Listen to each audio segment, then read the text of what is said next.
Hi everyone. Sorry for the late start tonight. Just dealing with a lot of shit. Traffic was stupid and other stuff was stupid. So before we begin, we're raising money for Black Lives Matter through the Bail Project for the month of June through July, June 10th to July 10th. Regarding that, I got a little statement to read before we get to playing some D&D and then announcements. You should hear this statement once more. I'll do it one more time on Sunday, most likely. So, if we're playing Sunday. So, in light of the changes to our world socio-political climate and culture as a direct result of the Black Lives Matter protests, certain changes will be made to the Mimics and Monstrosities channel and stream lineup in order to better reflect the values and ideals of this community. The first among these changes is the donation of all raised funds via Twitch and other platforms to the Bail Project National Revolving Bail Fund starting June 10th, 2020 through July 10th, 2020. Following this charity drive, Mimics and Monstrosities will be donating regularly to the other BIPOC focused charities throughout this calendar year and well into the future. Furthermore, Mimics and Monstrosities is a community which strives to amplify the voices of BIPOC players and GMs. We recognize that in the past we haven't been nearly as selective or diverse in our casting process as we should have been. We deeply apologize for our part in the perpetuation of racism within the TTRPG community, and we'll do better going forward. We will be making a greater effort to include and amplify BIPOC voices in our community, and we ask the Mimics and Monstrosities community to hold us and each other accountable as we implement these changes. It is too early to make any official announcements on casting, but in the near future, Mimics and Monstrosities will be featuring an entirely BIPOC played and GM'd game on either Fridays or Saturdays. In an effort to continue cultivating the most inclusive, empathetic, and safe community that Mimics and Monstrosities can offer, we will not have an open casting call for this game. Instead, we'll be reaching out to potential GMs and players ourselves based on recommendations from those within the BIPOC community. Finally, it has come to our attention that there are those within our community who find themselves in disagreement with our values and our support of the Black Lives Matter movement. These individuals have been respectfully notified of the values of the community and will no longer have a seat at the Mimics and Monstrosities table. We ask that you not mention the names of these individuals, but rather focus your energy into warmly welcoming the BIPOC voices which will fill any open seats going forward. Now is the time to give credit to BIPOC creators, players, and GMs within the tabletop community. Mimics and Monstrosities is in full and complete support of the Black Lives Matter movement, and any racism, racialism, or disagreement with these values will not be tolerated or given a platform. In accordance with these changes, the Mimics and Monstrosities channel rules and safety guidelines document in our Discord under the Rules Read Before Posting channel has been updated. Everyone within the community must read these rules and guidelines. For cast members, you must read these as well and sign the document with an updated date of signature. That is mandatory. We would like to thank those within our community who have already illustrated immense support for the Black Lives Matter movement either through social media presence, education, or attending protests themselves. We thank you and hope you stay safe as you continue to fight the good fight. To our BIPOC brothers, sisters, and siblings, we apologize for failing you in the past. We see you, we love you, we fight with you, and we will do better.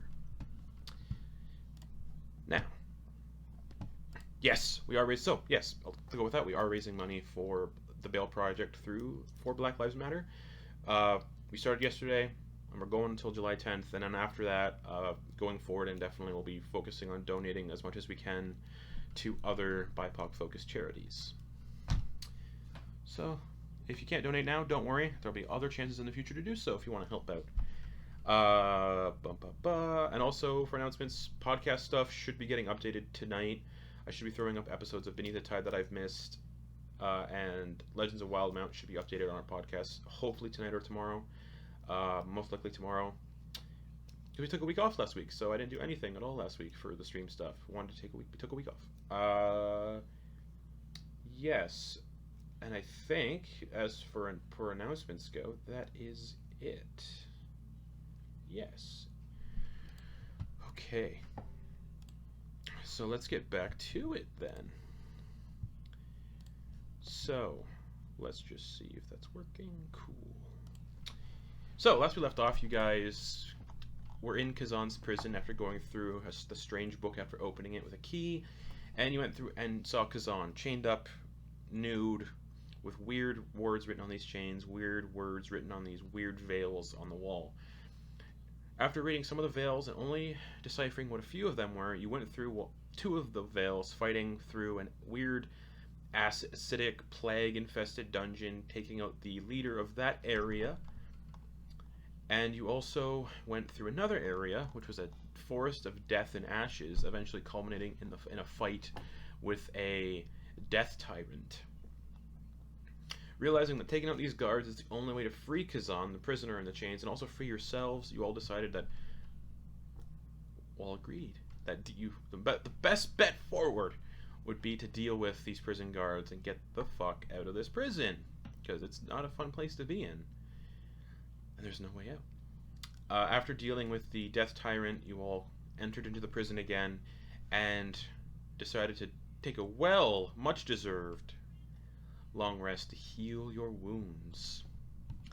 And that's where we'll be picking up, is immediately after this long rest. So if you haven't done it yet, everyone does gain the benefits of a long rest.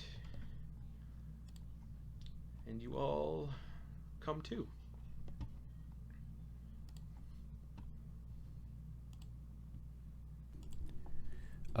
Bernard is going to, as he wakes up, he's going to start applying the runes to all of the gear that he has. Okay. And if other people are waking up and willing, he's going to be adjusting the runes that are on their persons. Okay. For Una, he's going to be giving her the Uvar rune. Yes. Okay. And for Dr. Bauer, he is going to be giving her the Sky rune. Okay. And I'll be posting the details of those runes in the chat. But yeah, he's just he's inscribing all of these runes into his gear, and the rest of them he will be putting on his weapons and armor. The hill rune will be on his shield. The fire rune will be on his sword, and the frost rune will be on his armor. All right. What's Una and Ophelia doing upon waking up from their rest? So Una is like waking up and she's realizing, wait a minute, she's like, I slept through the night. This is weird. Mm-hmm. She's like, something feels weird and she doesn't know if it's like the prison going on or something like that. Like she's noticing because normally she's never had to sleep in a long time. So she like wakes up and she looks to Bernard and is just like, hey Bernard. Yeah. Can you do me a favor? Yeah, as he's like inscribing a thing. Wait, I'm halfway through this. Anyway, what can I do? Can you choke me? No, I mean. No, Bernard. I need to see if something. I mean, yeah, do you remember? but Do you remember? no. Do you remember when we were in the chapel? No, which one? We were in a couple of them. When you were freaking out over Ophelia. Yeah. Yeah, that I Can wouldn't call you- it freaking out. I'd call it being, having a measured, hesitation. Measured hesitation, freak out. Tomato. Can you do what you did there? And she just like goes up to him like do it. I You want me to want to see just- something. You want me to get big and choke you out? Yes. No. What are you doing? And she turns to Straw. She's just like, I'm proving a point to myself. All right. It's okay, Bernard. It's fine. Okay, that's not good for things, but, we'll do it in a little bit safer way so that I can Bernard, see. if you're not comfortable, I can do it. I'll do it. Jeez, I've seen you do that. You're a weirdo. And he's gonna be like, alright, so, we're just gonna, okay. and he's just gonna use both hands, but just kind of put pressure on either side of her neck, Okay. and then just push and see if she starts to like.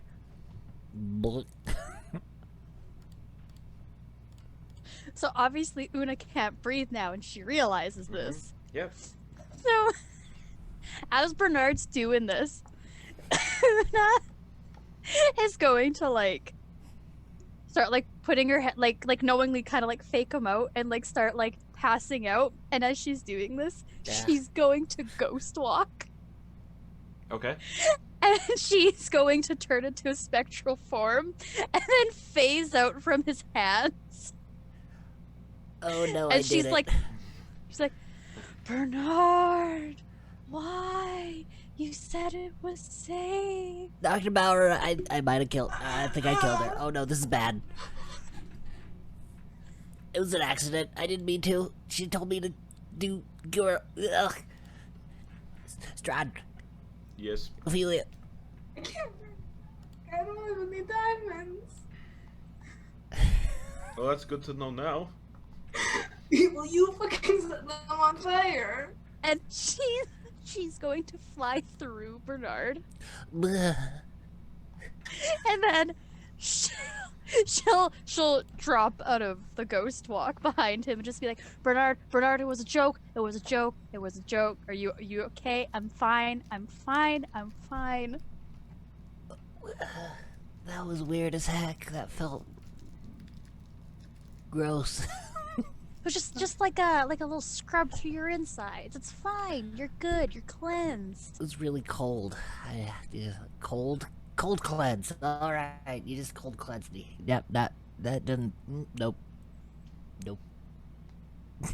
It's not funny, Una. It's not a good joke. I personally thought it was fantastic. Do you see any of us laughing about this? I am. Strahd's like half smiling, I think, if you can consider that a smile. It's pretty funny. See? Strahd's got a dark sense of humor, man. Like, I bet he thought it was fucking hilarious. Right. Edgelord over here. All right, cool. Well, he so was what's the going Lord on? of Ravenloft. Just add Edgelord to his little resume there. Please don't. That was actually Bernard That was laughing in pretty- character. Okay. Wait. Una, what's going on? What? That's a new thing. Yeah, that is a new thing, and apparently I breathe now again, which is weird. I don't know if it's the resurrection thing or what, but Did you not breathe before? no, I didn't. That's why It must- Bernard, when he I wonder if it's because.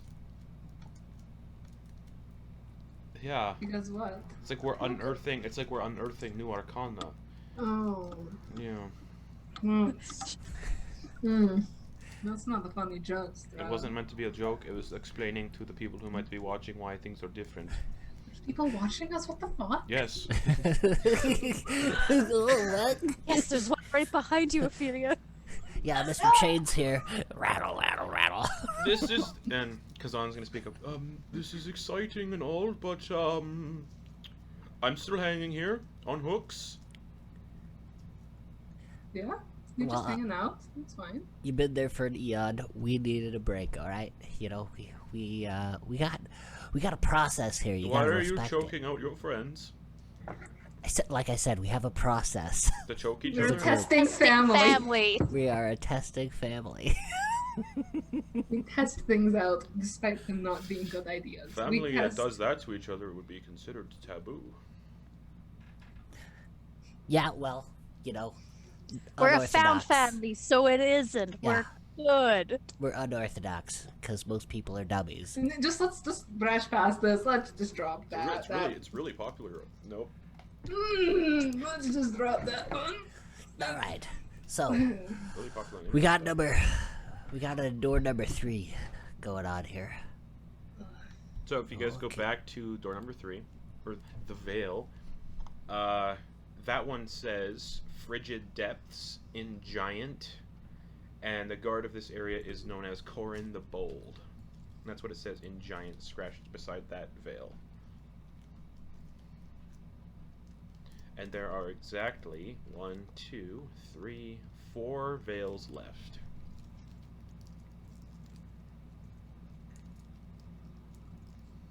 Alright, so And we to just continue reiterate down the what line. they are, based on the ones you all which have translated at this moment, there's one that no one has translated, which is the 4th veil. No one knows what that one means. Then there is the 5th one, which Strahd said was called the Tomb of the 8th Flame, and it was written in Draconic, and the guard of that area was called the 8th Flame. And then the final area, with which both, or the 6th veil, which both Ophelia and Strahd could decipher, was called the Hall of Screams, and it was written in Abyssal, and the guard of this area was known as Corozel. Just to reiterate, because it's been 2 weeks.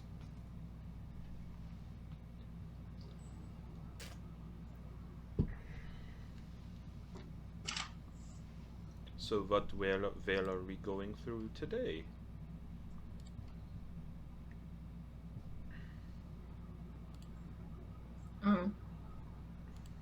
We would just continue down the line, like pick and choose what we do. We just pick at random.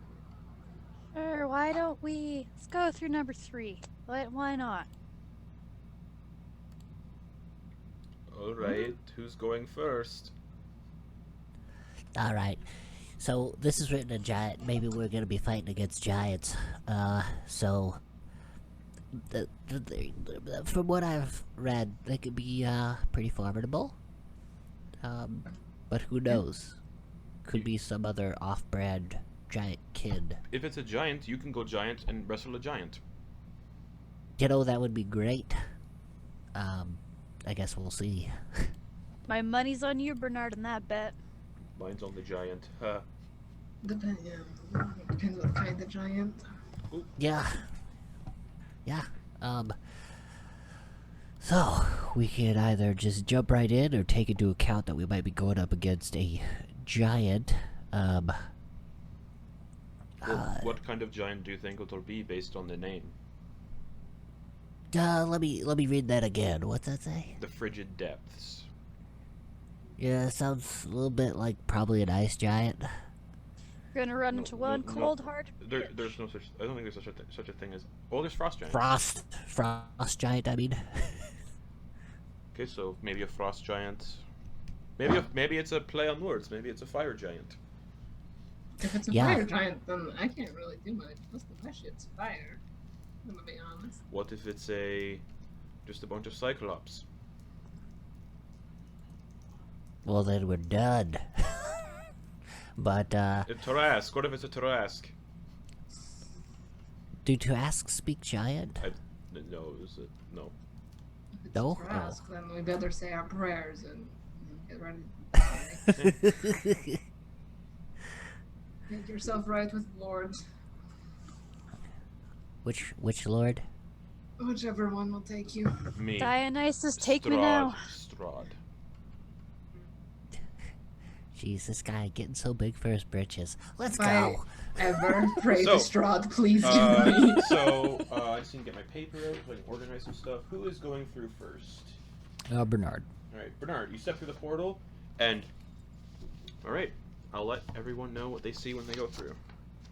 But Bernard, it's a little hard to breathe right now. Because you're underwater. Oh. Strahd's like, alright, I'll go next. And he goes next. He's like, oh, Strahd appears beside you, Bernard. His eyes are wide, and he's just... Good thing I am not a vampire underwater. I'd be taking acid damage. Ophelia will go next. Alright, Ophelia, you're immediately submerged underwater.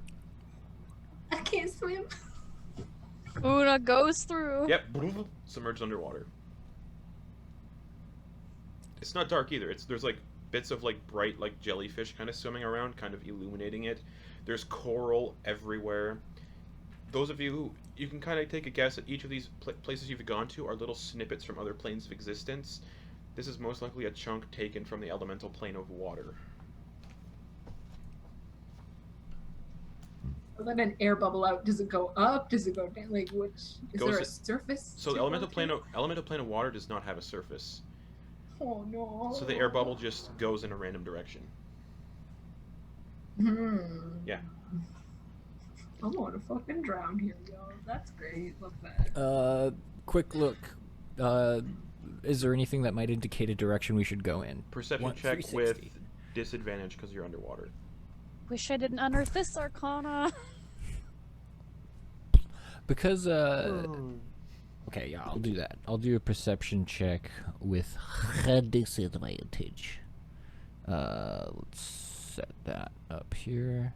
As he's doing that, do these jellyfish, are they like coming close to No, us? they're or just they're just swimming around. They're just illuminating light a little bit, like about 5 Okay, foot so they're radius not of like light. hostile. No, Okay. they're just like pink jellyfish. They're glowing a little bit. Lots of stuff in his eyes.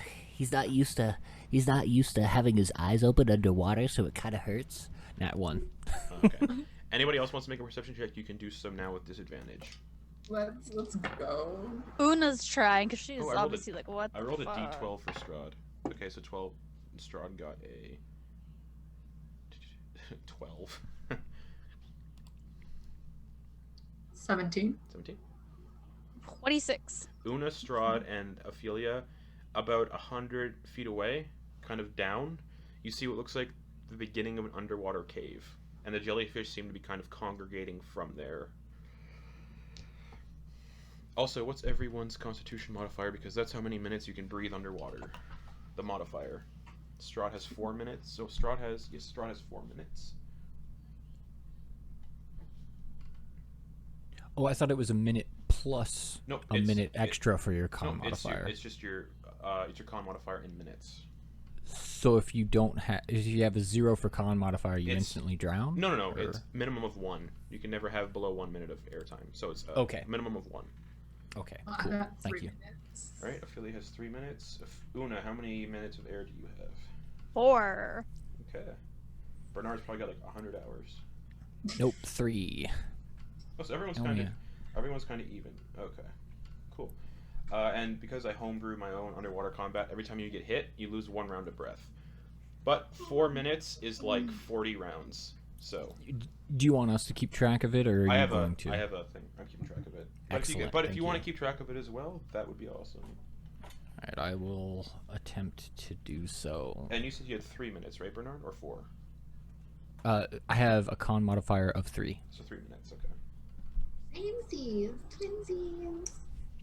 All right. So yeah, you guys can breathe, hold your breath for 3. Yeah, half the party 3 minutes, and half the party 4 minutes. So Wow. Let's Yeah, go, we're Strahd. Strahd's like, and everyone, if you don't have a swim speed, your speed is reduced by half underwater. And also, underwater combat is a bitch if you have fire spells. And ranged weapons, certain ranged weapons don't work underwater. Only ranged weapons that work underwater are crossbows. And melee attacks are at disadvantage underwater if you don't have a swim Good. speed. Good thing she's got a hand crossbow. So you're all Hey, Justin, howdy. can I ask you a question? What's up? You know the broom of flying? Would not work Would underwater. it work? No. Okay. I was just like, little submarine. Torpedo. It wouldn't really. No, it wouldn't really work. I'm seeing if Strahd has water breathing as one of his spells, real quick. Probably not, because vampires Yeah. can't go on running water. So Alright. yeah, he just starts swimming down half his movement speed. So he is moving at 20 feet swim speed. Yeah, Bernard still hasn't seen this, and no one's really pointed it out. Sure. He's still kind of. Ophelia will take his hand and just point, like, let's go this way. Yeah, so you can't talk underwater either. So that means verbal spells don't work underwater. So yeah, Strahd's just Which swimming. is pretty much all of them. Strahd's just swimming down towards the cave. What's the swimming order? Strahd's going first, so who's behind Strahd? Bernard. Bernard. And Ophelia. Fine, but And Bernie, Ophelia, and Una in the back. Okay. So yeah, 100 feet. Strahd's got 20-foot swim speed. Bernard, you probably have 15. Yeah. No, 20. 20. Ophelia, what's your speed reduced by half? 15. So you have 15 swim speed. Una, you have I well, I'm 25 so normally, 10. so I So guess 10. can I just like hold on to Ophelia to Yeah, try to like Sure. okay. So you guys are swimming down. Yeah. Yeah, 100 feet. You get down to the cave. A lot again. There's not really any entities in this area that seem hostile. There are jellyfish. In the distance, you swear you can see a giant shark kind of swimming around. Anyone with a passive perception of 15 or higher sees a massive sea snake, like maybe 100 feet long, kind of just coiling around the depths, maybe about 50 feet down. It's kind of just coiling down there, like on the sand. Oh, wait, God, I don't see that. wait, never mind. The elemental plane of water doesn't have a bottom either, so you just see something moving in the shadows down below. And eventually you get to the cave, and the cave is about 30 feet wide, and you get in. And after every 20 or so feet, you can see little pockets of air. And based on swimming towards the 100 feet, swimming there, that probably took about a minute and a half to get there. So you guys get to the cave and you can see an air pocket maybe about 10 feet away. Easily all can fit in the pocket and catch some breath and reset your underwater breathing should you need to. Excellent.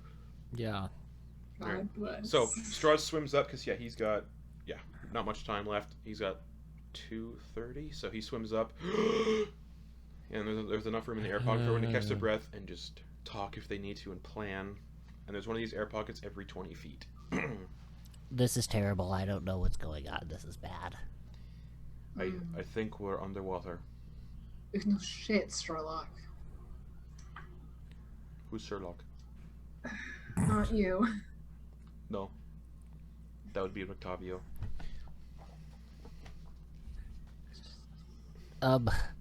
Well, definitely not ice giants. Storm, Maybe maybe? something else. Storm giants With can swim. water? Storm giants can swim, and they can breathe underwater. Well, I don't Okay. like that. Great. Storm Great. yeah. He's like, well, maybe it gets colder the further we go, and it is a frost giant. Or maybe It's we need to do colder. some type of cold damage, since if something's underwater, cold is kind of a pretty good. I mean, Pokemon seizure. Starts like, so, I guess we just keep swimming this way. There's air pockets, so if we need to catch our breath again, we just dip up into one of these, I guess. Yeah. Yeah, honestly, I gotta figure out what we can do under here. I mean, most of us are pretty ineffective. How are we gonna fight? I can't do anything. Does anybody have any items or something that I don't. people could use to maybe do something with? I don't. Buddha just like takes out the crossbow and is just like, I got this. I have polymorph. I can turn us into underwater creatures if I have to. But then I can't cast my spells. Oof, But yeah, I could turn everyone into big underwater beasts and. But I it can't would give cast us. my It would give, spells. but think about it this way, Doctor. Say we all turn into underwater creatures. We can't talk. We can't communicate. But we can take a couple hits. You know, and during that time, we could try to hopefully Strahd, of some creatures of the deep that have some teeth. Maybe Sharks, we can. plesiosaurs. Maybe we could do some damage before we get brought out of the form.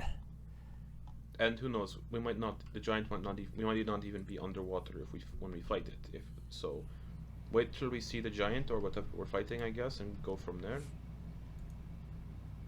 Yeah, I think that's our best bet, yeah? Wait, so polymorph or no polymorph? Well, I Not don't. until we I don't go. want to use it right now, just in case it doesn't. Alright, well, if for instance these air pockets don't stay up, do your polymorph thing. I will. If the air pockets go away, I'll do it. It'll just be Alright. unfortunate if we don't fight the guard underwater. But at least we won't die of, suffocation and drowning. Correct. What a way to end your story. Yeah, that would be rough. I think I've heard of a story like that before. Anyway. Yes, and Strahd dips back down under the water, and he's actually going to cast light on his hand and start swimming forward. So there's now like a 20-foot radius of just light emanating from Strahd, so you can see in the dark cave, and he's just swimming forward, Jar Jar Binks swim style, just.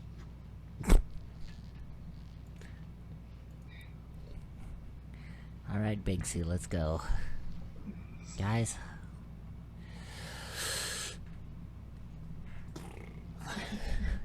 Just want to know, I hate the water. I've always hated the water.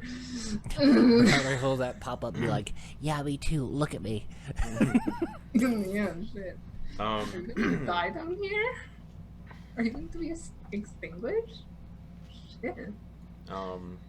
You guys keep swimming every couple of feet. Every time you need to, you pop up into an air pocket, catch your breath, and then back down into the water. And after about half an hour of swimming, air pockets all the way, you come to what looks like a swirling kind of vortex in the water through a very large opening in the cave. And it's the only way forward. It's this big swirling underwater vortex. Oh, great! And you guys look up. There's actually an air pocket right above the guy, above this vortex. And Straddle, swim up to the air pocket. Yeah, we'll follow him. Same.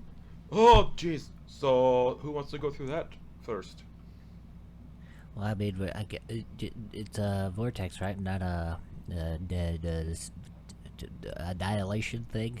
Yeah, it looks like it looks like it's a big like whirlpool that's kind of vertical on the rock wall, and it goes into a doorway. It looks like there's an opening in the cave, and the vortex is somehow vertical up against the wall. Well, it's not a sphere of annihilation, so looks like it's my time to shine.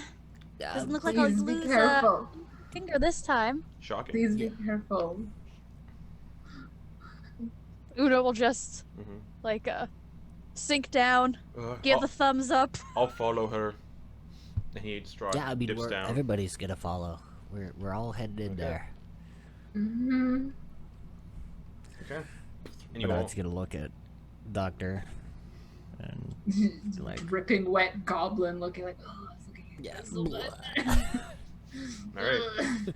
your hair has never had less volume. Don't worry about it. You look great. Looks like Okay. a drowned rat. Yeah. So who's swimming through first? Una. All right, Una. As soon as you get within 10 feet of the vortex, you're sucked into it, and it feels like you're drowning at the same time because you're getting like pulled deeper underwater by a vortex, and you can breathe when you get pulled through. Everyone else is eventually sucked in, and as you guys get sucked in, it does feel like you're beginning to drown. Water's going up your nose, in your mouth, in your ears. You're getting like not battered up against the rock walls, but the vortex is like buffeting you a bit around. And you guys all catch your breath and find yourself standing in 2.5 feet of water. And on the bottom of this water is sand. And you're in a large open cavern with stalagmites all over the place. And sitting on a massive throne in this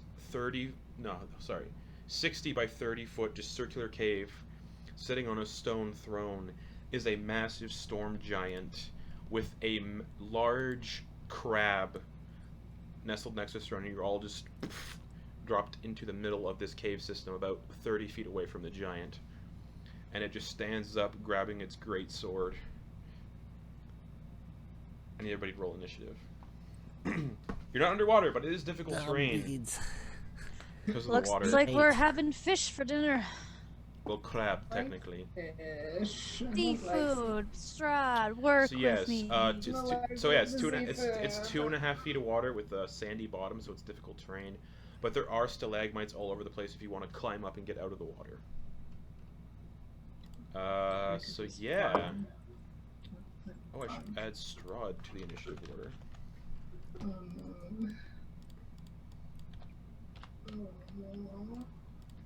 get you guys initiative in just a second. Yeah, so it's difficult terrain, so half speed.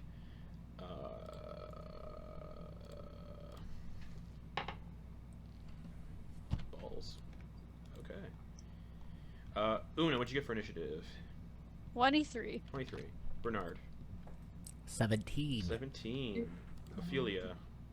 15. 15. All right. Una, you're first. The giant stands up out of its chair. It's a good 20 feet. The giant's a good 20 feet tall. And there's about a 10-foot tall crab beside him getting ready.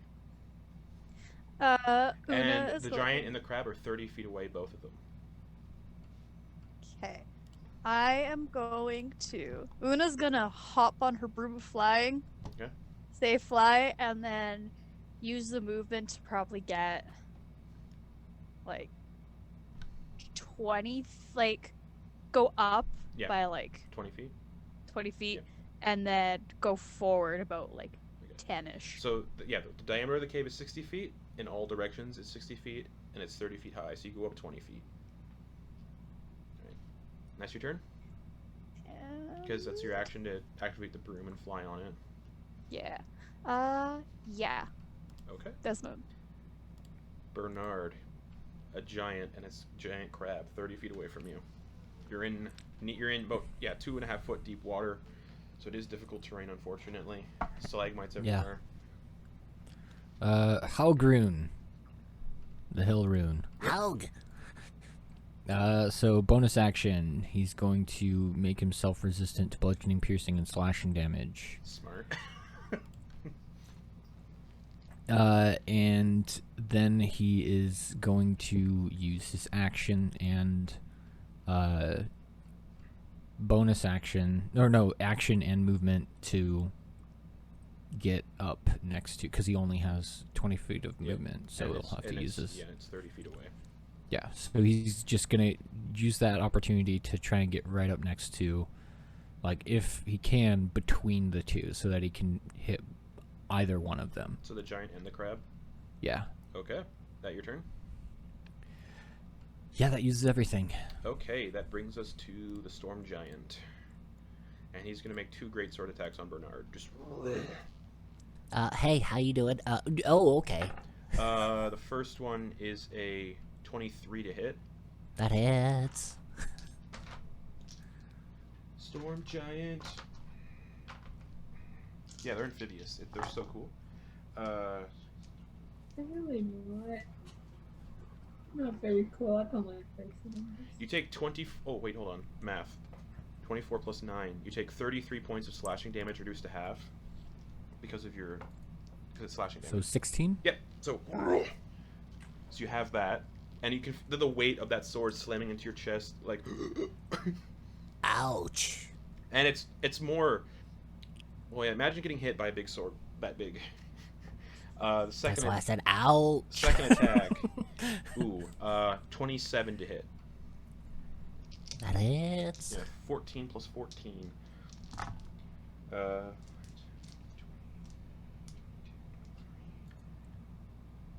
You take 31 points of slashing damage reduced to half. You take 15. Yes, 15 slashing damage. So just... Ah. Good thing you popped that rune up.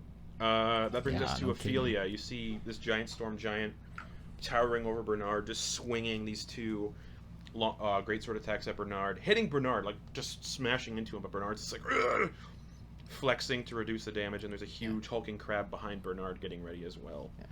You're seeing he's doing all right. Yes, he's Bernard's doing all taking right. those hits pretty well.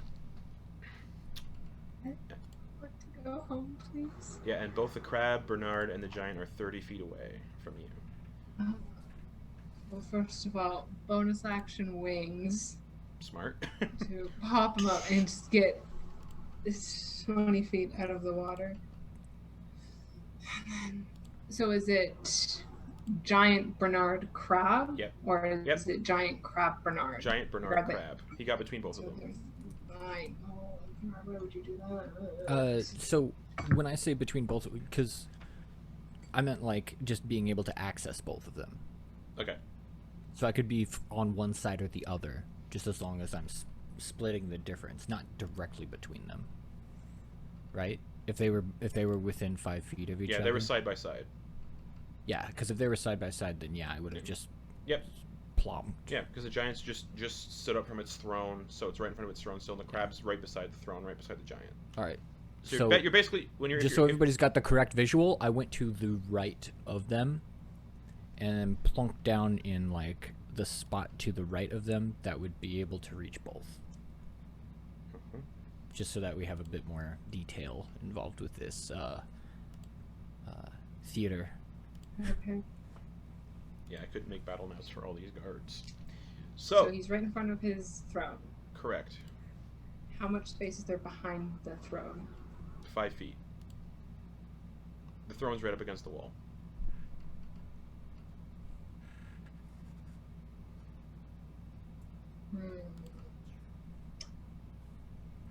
I am going to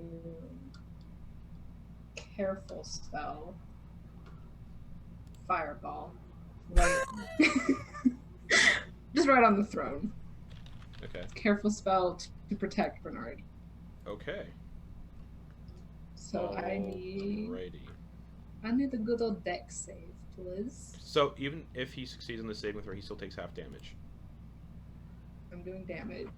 Like that's Bernard, I mean. Even if he Let's go. succeeds on the saving throw, he'll still take half damage. Yeah. Okay. So yeah, you Well, he hurl automatically succeeds. Yeah, but he still takes half damage.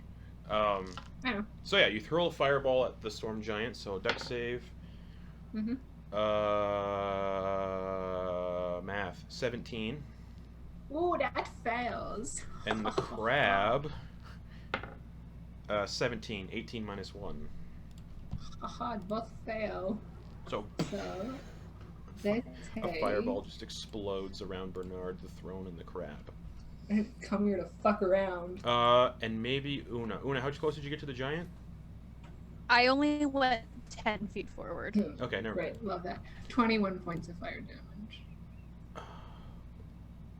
Behind the throne, Una, you'd be in the blast radius because the giant's 30 feet away. You move 10 feet ahead, and then 5 feet behind the throne, you'd be within 30 feet. Una. Fireball is a 20-foot radius. It's 30 feet. I believe. Strahd has... Oh, 24. sorry. It is 20-foot radius. Never mind. You're fine, Una. Alright. I always thought it was 30 foot. Alright. So what's the damage, Ophelia? 21. 21. 21 fire damage to the giant. 21 fire damage to the crab. The crab looks like it hurt the crab more than it did the giant. Did full damage to the giant, but he's hanging in there pretty well. And you said the total was how much? 21. For the damage, fire damage? 21. For that? 21? So half of that is 10, but then I take another because I Half of- succeeded, and then I take another half because I am resistant So to fire. 5. So that'd be 5 total. Okay. Mm-hmm. Loving it. Let's go. Anything else, Ophelia? That is my turn. I've used everything. Alrighty, that brings us to Strahd. He's like, okay, so we're fighting a giant. What did you expect me to do? Alright. Polymorph will be out of the question for now. So, I have a lot of fire spells. So, he's going to do... Chromatic... You know what? He's going to do a fireball in the same spot that Ophelia did. Just... Hell yeah, baby. and he's gonna go. Yeah, he's doing a 5th level fireball. So Dex saves from Bernard. Bernard does have to make a Dex save for this one. Yeah. The giant and the crab. Giant got a 14. Crab got a 9, so they both fail. I'm pretty sure I'm gonna fail this. Why would you hurt my boy like that? He'll be fine. Now. I got a 11. That fails. So 34 fire damage to the giant. My 34 fire damage to the crab. The crab's almost dead. Bernard, you take half of 34. You take 18. 18. No, 17. 17.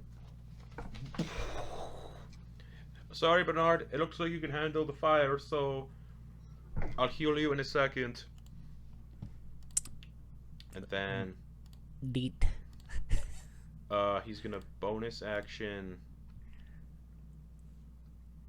Never mind. You can't heal as a bonus action. Okay, good luck. My job. I'm the healer. That Don't brings take my joke from me. that brings us to the hulking crab, who is going to make 2 claw attacks against Bernard. Oh, hey, Clappy. So the first one is a 19 plus 7, 26 to hit. Egads, that hits. Crabby crab, crabby crab. So the crab looks like shit. The giant has been walloped.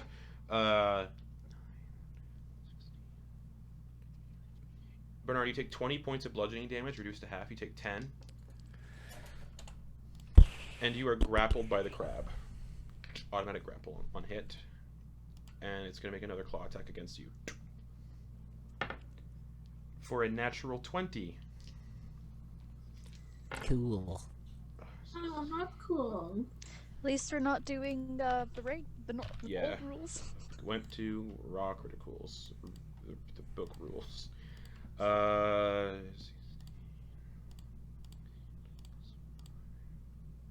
That's just the dice double. Yep, then plus mod. the modifier. Yeah. Yep. Yeah. And but you're resistant to it, so you have it anyway. So that's 46 points of bludgeoning damage, reduced by half, so 23. Gee whiz. So 23 could have been a regular hit from him? Yeah. Goddamn. Alright. Neat. That ends. I'm below triple digits. That ends the crab's turn, bringing it to Una. Una has her handy dandy. And sorry, and yeah, scary- Bernard, you are grappled. So guys, just so you know, after 1 round of combat, I'm below half health. So you might want to get in there. That means like most of you guys will probably get killed in 1 round of combat. That's what I'm saying. Then we'll make it to 2. Yeah. So Una, what's up? What are you doing?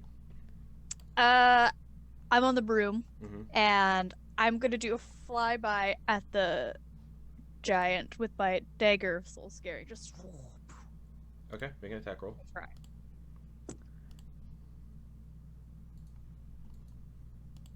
27. 27 hits. You fly up to him and slash him with the dagger.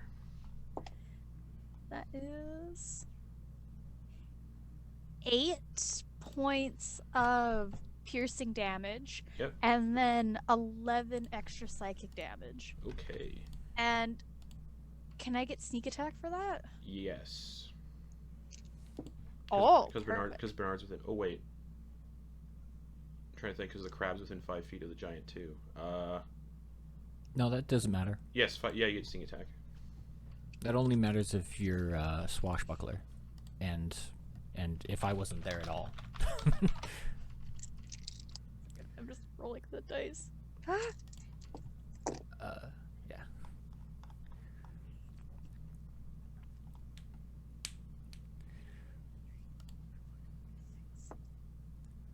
$28 sneak attack damage. Nice. You fly up to him and just gouge him in the neck, and then. As I do that, I'm going to use Wails from the Grave Mm-hmm. at the crab. Okay. So- Awesome. So the crab takes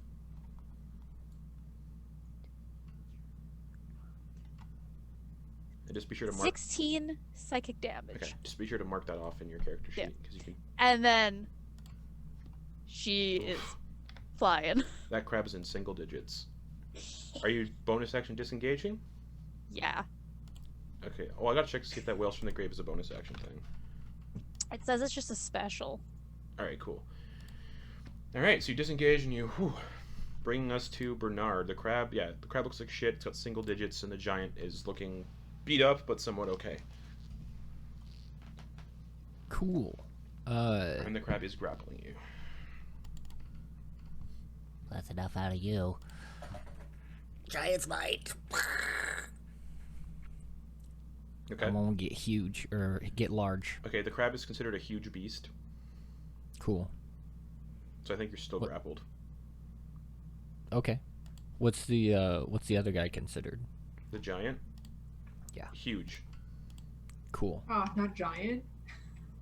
Cool. I am going to, now that I'm big, I'm going to use one of my attacks to grapple the giant. I don't know if you can grapple if you're being grappled. It doesn't say that in the description of grappled. I'm I mean, assuming like, something up. so.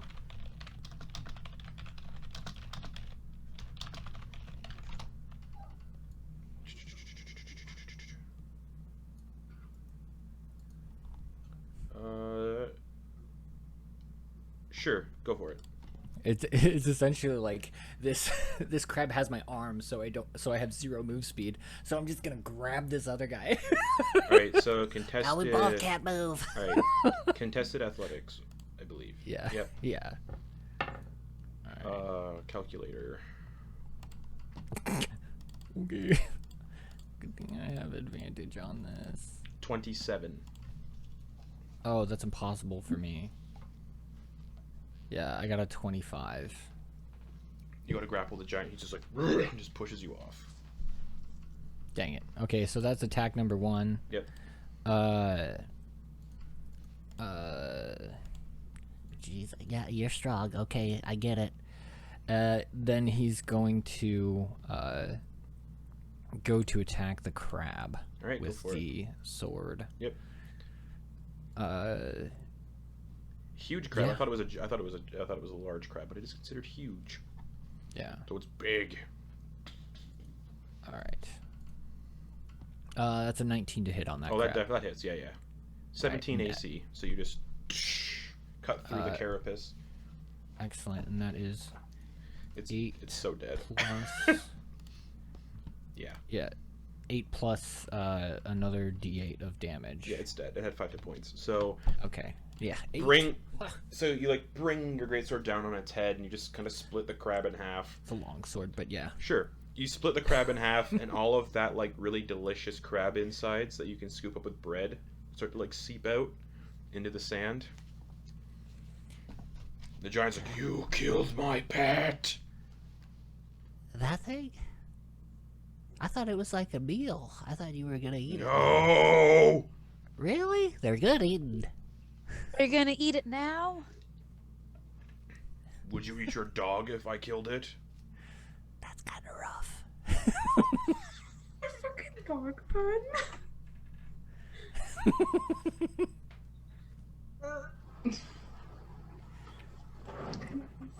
All right. What else, Bernard? Oh, right. I have another attack. do. I'm going to hit that guy Go again. for it. No longer grappled because you're no longer grappled because the crab's dead. Sweet.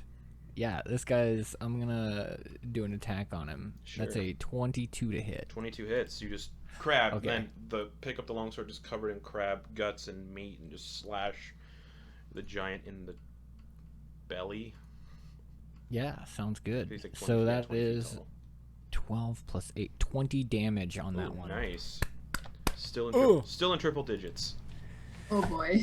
Hey, you know, we're doing stuff. We're doing stuff. Cut into his grayish, pebble-colored skin. Anything else? Big, long, flowing beard. That's a nice one. I've never really been able to grow. That ends my turn. All right. The storm giant is going to do his thunderous stomp and just jump into the air and bring both of his feet down, and the entire cave shudders. I need Bernard, just Bernard, to make a Constitution saving throw Okay. as he slams into the We ground. flying. Una, how far back did you get from the giant? I would have been. I There's- got to him, Yeah, so 20 30 feet away. 20 I feet to think. get to him, because you're 10 feet away at the start. So how much speed did you use to get away? Oh, the rest of the 20. Okay, cool. You're just outside of the radius then. So yeah, Bernard, Constitution saving throw. Uh-oh, what'd you get? 13. That's a fail, unfortunately. Yeah. Okay. So this big thunder stomp goes out. Bernard, you are deafened until the start of the giant's next turn. What? And that thunderclap can be heard up to a range of 1,200 feet. So just The cave just rumbles with this thunder. I need to roll that. 1 second, everyone. That's some thunder damage coming out. How much is it? Yeah, there we go. There we go. Okay, okay.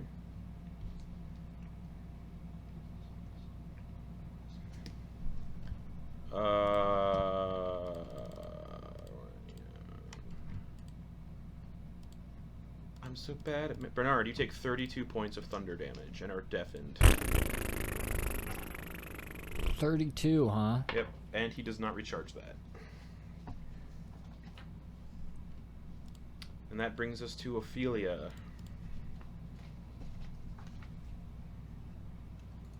Cool. Cool. How's our good doctor looking? Not great, probably. Yeah, what? He's super deaf. There's like blood oozing out of his ears from the thunderclap. His posture is definitely, normally when he takes on that giant strength, he, he has a certain posture, but I just took a peek at Bernard's health. Yeah. on the on the Twitch extension, yeah. I really don't like that. I'm gonna. It's clear I wanted to die. I'm gonna give him a little heal. Okay. So you get 70. So the hit points back, my dude. Okay. Oh, what? You No, get just 70. straight up. Straight up. Just straight up. Yeah. So Just yeah. straight up. Cast heal. Bernard gets 70 hit points back. Anything else? Ophelia? That's your action. Anything else? That Ophelia? is my action. I'm gonna stay where I am because you can't reach me. Okay. We staying right here. Sounds good. That brings us to Strahd, who's going to be like, all right, this is getting a little dangerous. Fuck it. Bonus action. He casts Misty Step to get beside Bernard. Oh. What's Yeah, up? go ahead. Oh no, I'm looking something up right now. And It's okay. Strahd is, Misty steps up in front of the giant and is going to attack with his sword 2 times. Natural 1. I rolled 2 fucking natural 1s in a row. What the fuck? He appears and just clang clang off of a stalagmite. He's like, sorry Bernard, you're deaf, you can't hear me, but I am apologizing. I believe that the heal spell cured my deafness. Let me pull it up.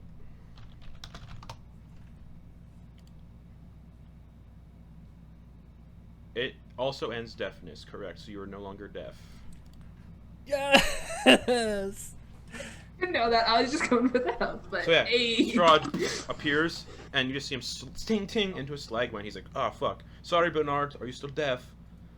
No, we're good. Excellent. Yeah, Let's good kill try, this. bud. Let's kill this asshole. And that brings us to Una. Una is gonna fly back around and go by with the dagger again. Go for it.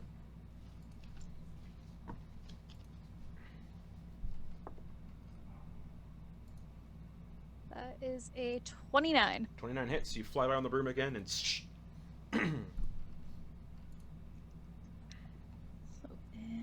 it's Excuse me. 3. So it's gonna be 10 piercing damage Okay. and 11 psychic damage. all right. What about sneak And attack? sneak attack. All right. You just and slash him across the chest, and he's like, "Ugh."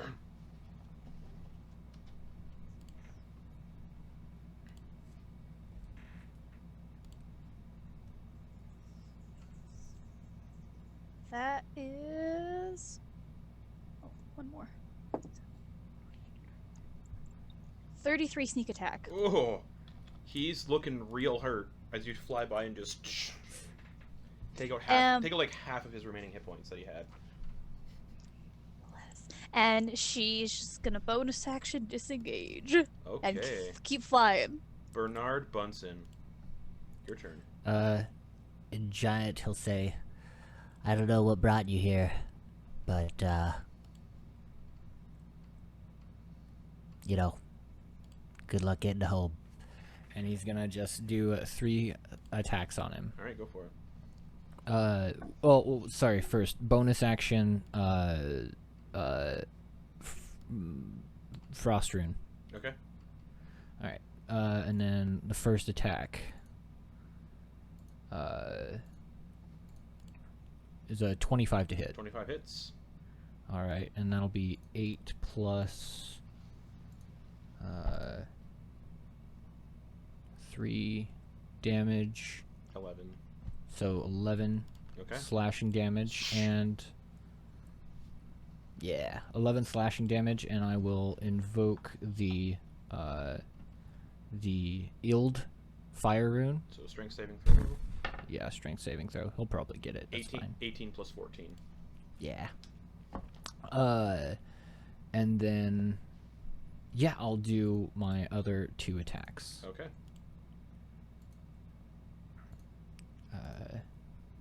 All right, and that one is 21 to hit. 21 hits. All right. He's like, and breaks like fire chains. They start to like materialize, and the second attack slashes into him. that's only a total of 7 damage, Oof. which is, I rolled 2 1s. He's like, he's looking real bad though. Just. And then third attack Mm-hmm. is going to be a 25 to hit, Ooh, 25 does hit.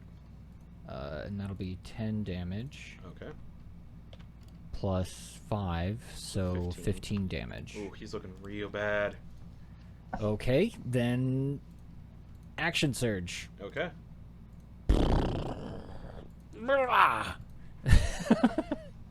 3 more attacks. Go for it. First one is a 14 to hit. Misses. He just parries it with his Probably greatsword. Second one is a 15 to hit. Parries it, that second attack. Just ching ching. Come on, action surge, let's go. Oh no. 22 to hit. Hits. So ting ting, and he starts to like laugh at you, and then that's when you just like sink it into his midsection. Yeah, and then that is a 13 damage plus a d8, which is 7. So 13 plus 7, 20 damage. Oh, just about. Or he's standing with 1 hit point. Just.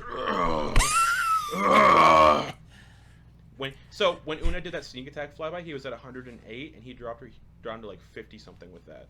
So he's just like, oh, fuck you, in giant.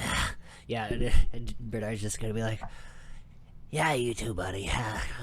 See you later. And that brings us to the giant, who's going to just reach his hand up into the air and conjure a lightning bolt and slam it into the ground at his feet. I need Bernard and Strahd to make dexterity saving throws. Yeah, that's not a good one for me. 4. Strahd got a 21. Alright. Okay. That's a fail. But Strahd takes half damage, so I don't have enough d4s. Yes, I do.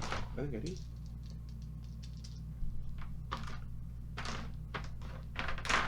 I don't have enough d4s. Okay. Or d8s, rather. Alright, bear with me. Oh. Bernard, you take 50 points of lightning damage. Oof. And Strahd takes 25. Damn.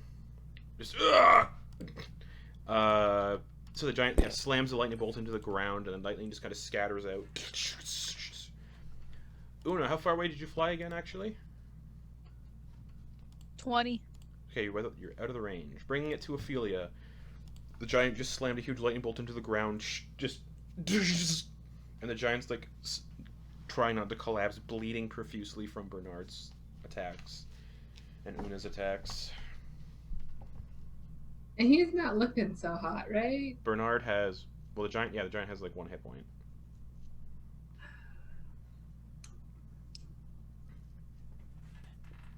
Alright. Can I get an intelligence saving throw. I'm gonna just mind sliver him. Sure. 16 plus 3, 19. Oh damn it! He Yeah. shit. Laps, his Well, blood starts to like pool out of his mouth into his beard, starts staining his white beard, and he's just like, "Ha, fuck you." I'm married, so no. Goodbye. Yeah, she's married, weirdo. And then she's just chilling. It's like, oh fuck. Okay. Get them on out, you can do it! That's gonna bring it to Strahd, who's just gonna be like, "Ugh!" Sword attack. A 2, that doesn't hit. And a 7 plus 9, 16, just hits. How do I want to do this? Yeah, how's Strahd do that?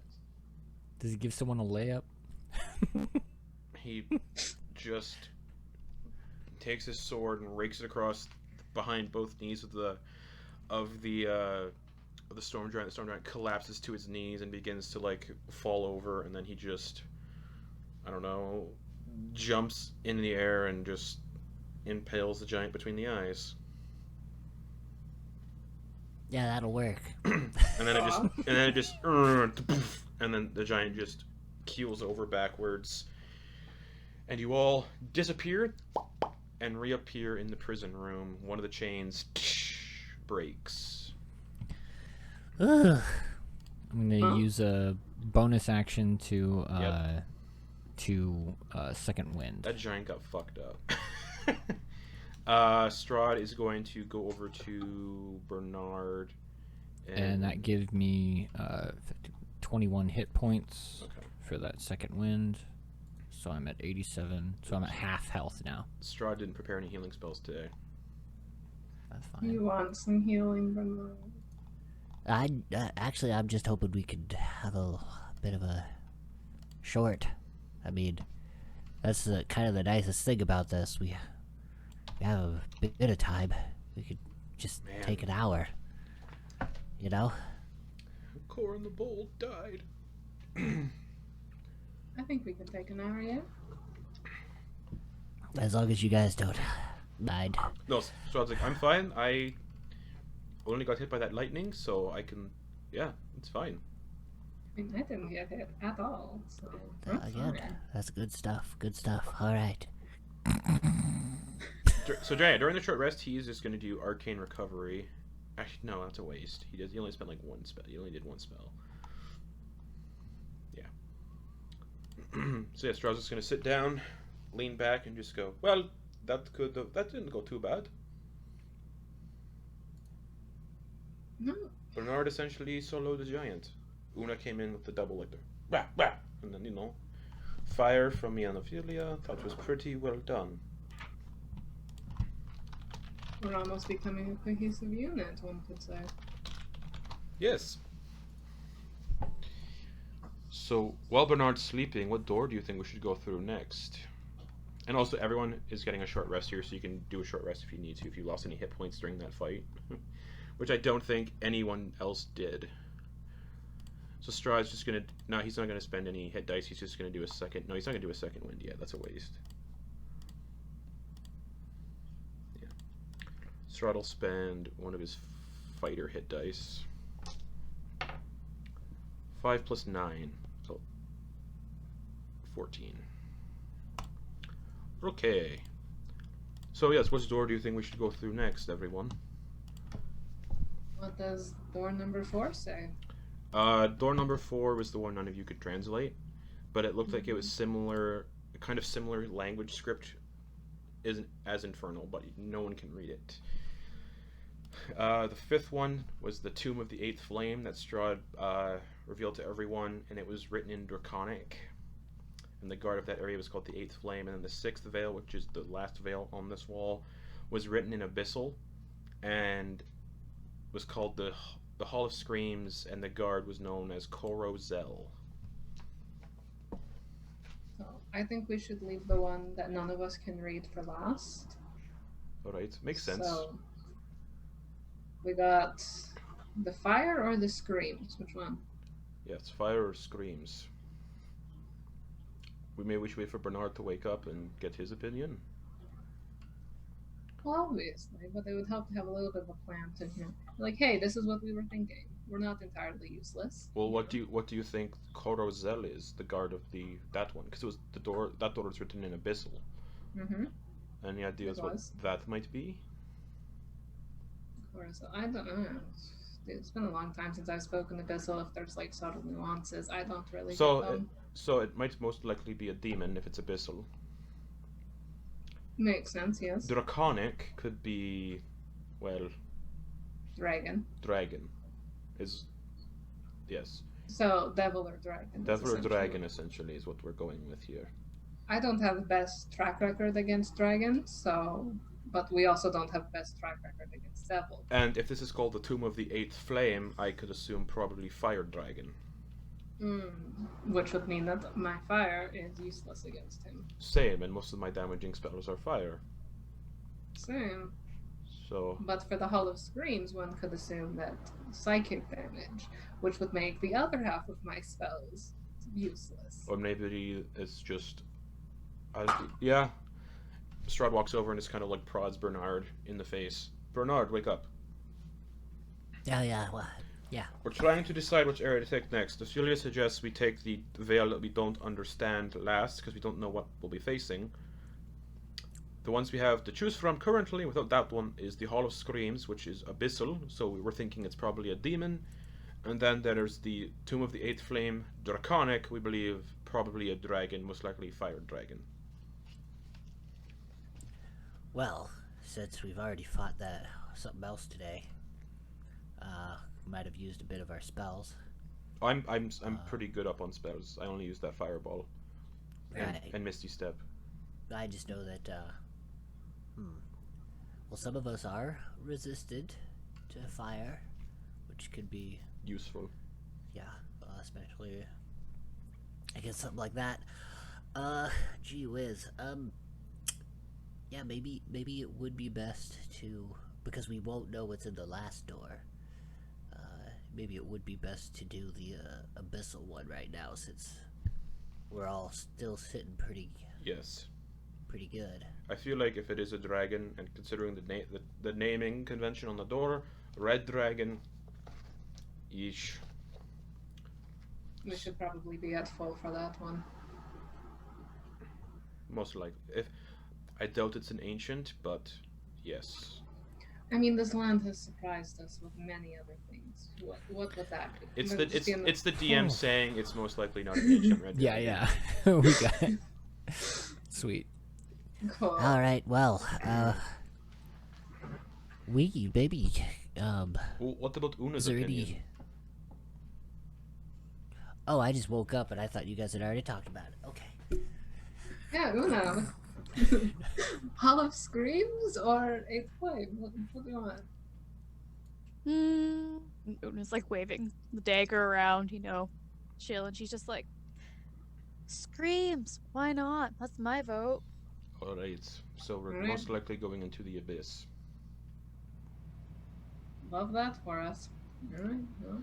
Alright, We ready, testing family? Sure. After one of the gentlemen. Yep. Well, let's see. We're a little underprepared for that last one. Does anybody have any rituals that might be, that we might be able to put on I ourselves, don't have any. knowing that we don't... I don't have any ritual spells. And neither Okay. do I. Alright. But on the plus side, if we come across something that's big and we can't fight, for example, the dragon, if we are when we do fight the dragon, I could polymorph people into big things to fight the dragon. But we're not going for the I dragon. know, I'm just saying, just in case we run into something big, polymorphing into creature. Maybe I could polymorph someone into a T-Rex. Not me, I'm good. I love Either way. dinosaurs. Either way, so we're going through the sixth veil, the last veil on the Yes. The Hall of Screams. Khazan's just like, good luck. Stay safe. 3 chains Yeah, to hey, go. are you sure we're the only people who have been in here? For a couple 100 years, yes.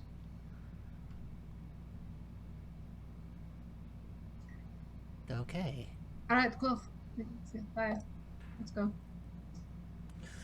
If any of you find a blanket or a towel, I'd very much appreciate it to cover my bits. All right, yeah, you're right. Yeah. And he's butt naked.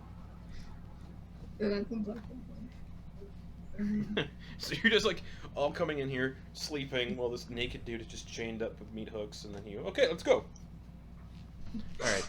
So you guys are going through the 6th veil into the Hall of Screams. Mm-hmm. Okay.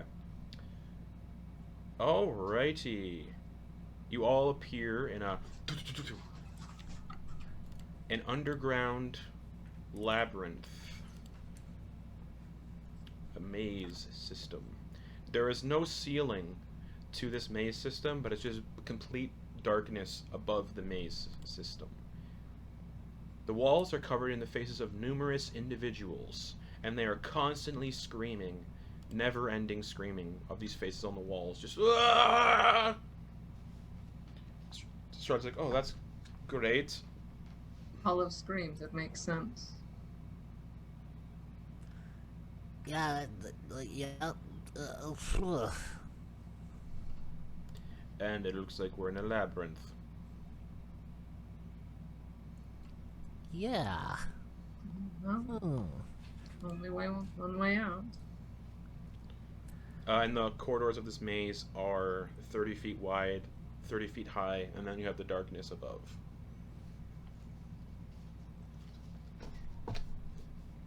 And no need for, if you have dark vision, it doesn't really matter because you can't even see through that darkness.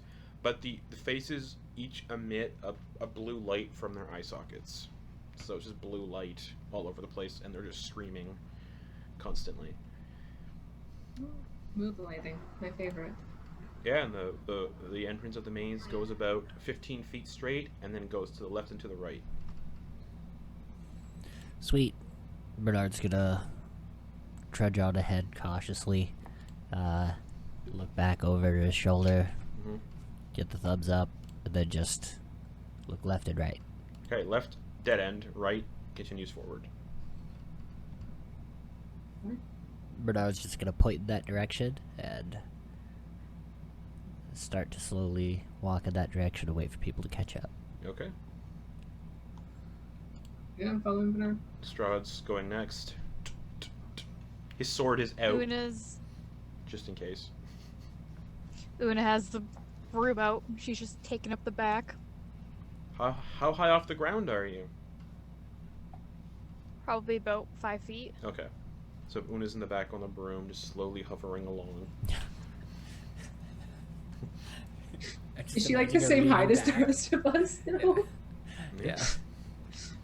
So, yeah, keep walking, and you come to a dead end, and then there's 2 paths left and right again. The right path looks like it stretches on into darkness, the left path stretches on into darkness. Bernard, do you have like chalk or something? Let me check. Well, that's a good idea. You know, mark the path that we go down, so Yeah, we the know if face- we're going in And circles. the faces are just constantly screaming. Just, "Ah!" I have kids. I've learned to tune it out. You know, like all that. All right. We'll call this one Gary, and he'll go and like dip a little bit of ink, because he has a 1 ounce bottle of ink, and he's just gonna like put his finger over the top of it, Okay. and then like kind of do one of these to just get his finger wet, and then he's just gonna go over to one of them and like do a G on its forehead. You are Gary. On one of the faces? Yeah. Okay. Testing family. Okay. As you touch the face, it lets out a deafening scream. I need everyone to make wisdom saving throws. We did it. I'm not good at those. Me neither. Strahd got a...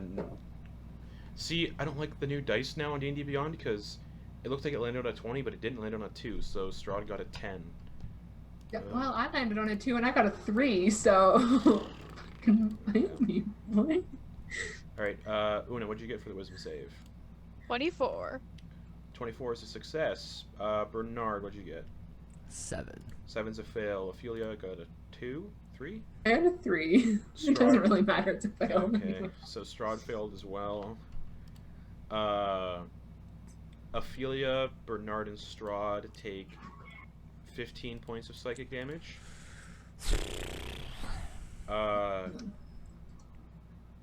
Una, you don't take any. And Ophelia, Bernard, and Strahd are stunned for 1 minute. But you're sitting in a hallway, so it's just like, "Ooh!" And then See, it's a good time to test. and then a minute passes, and you guys are unstunned. Oh. Strahd's like, "Oh, so we don't do that again?"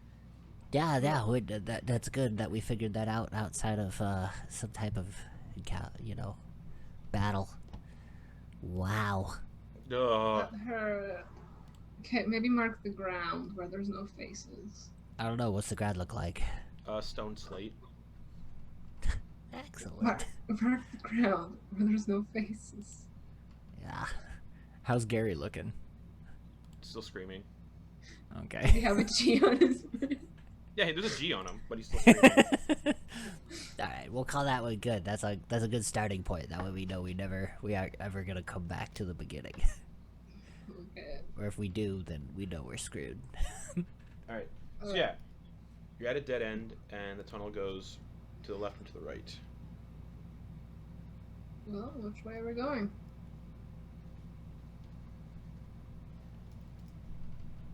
I vote Yeah. right.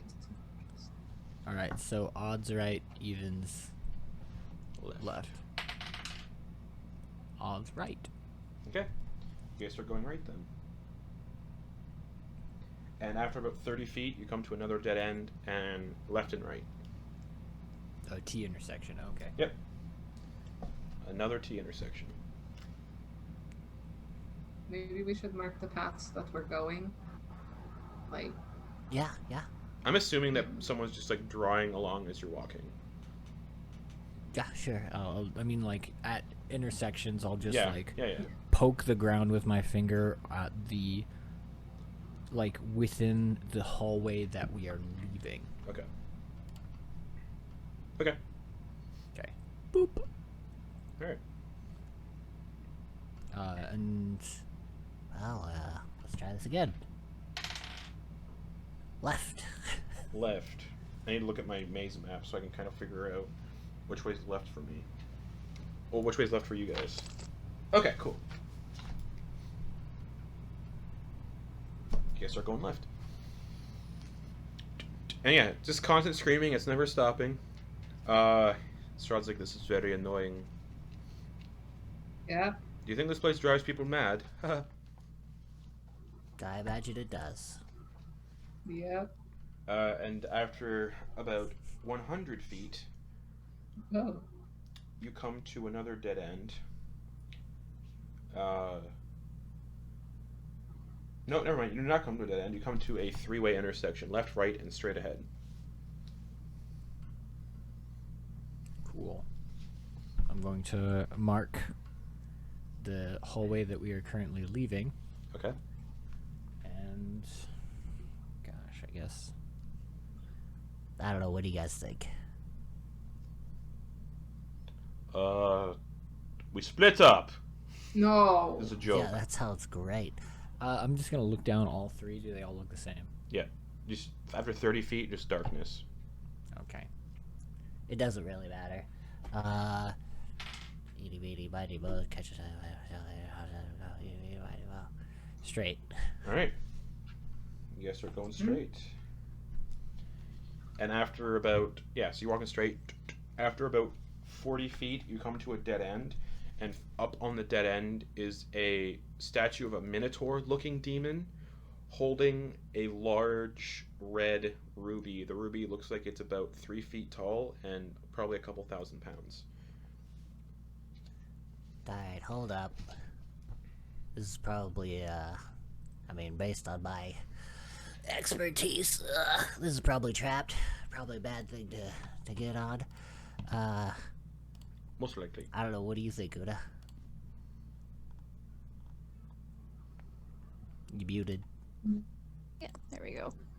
Una's just like wants to get closer towards it, and she's just like, I you want me to see if I can break a hunk off, Bernard? Nope, we are not that kind of testing family. I think in this case, we might be better to call this dead end.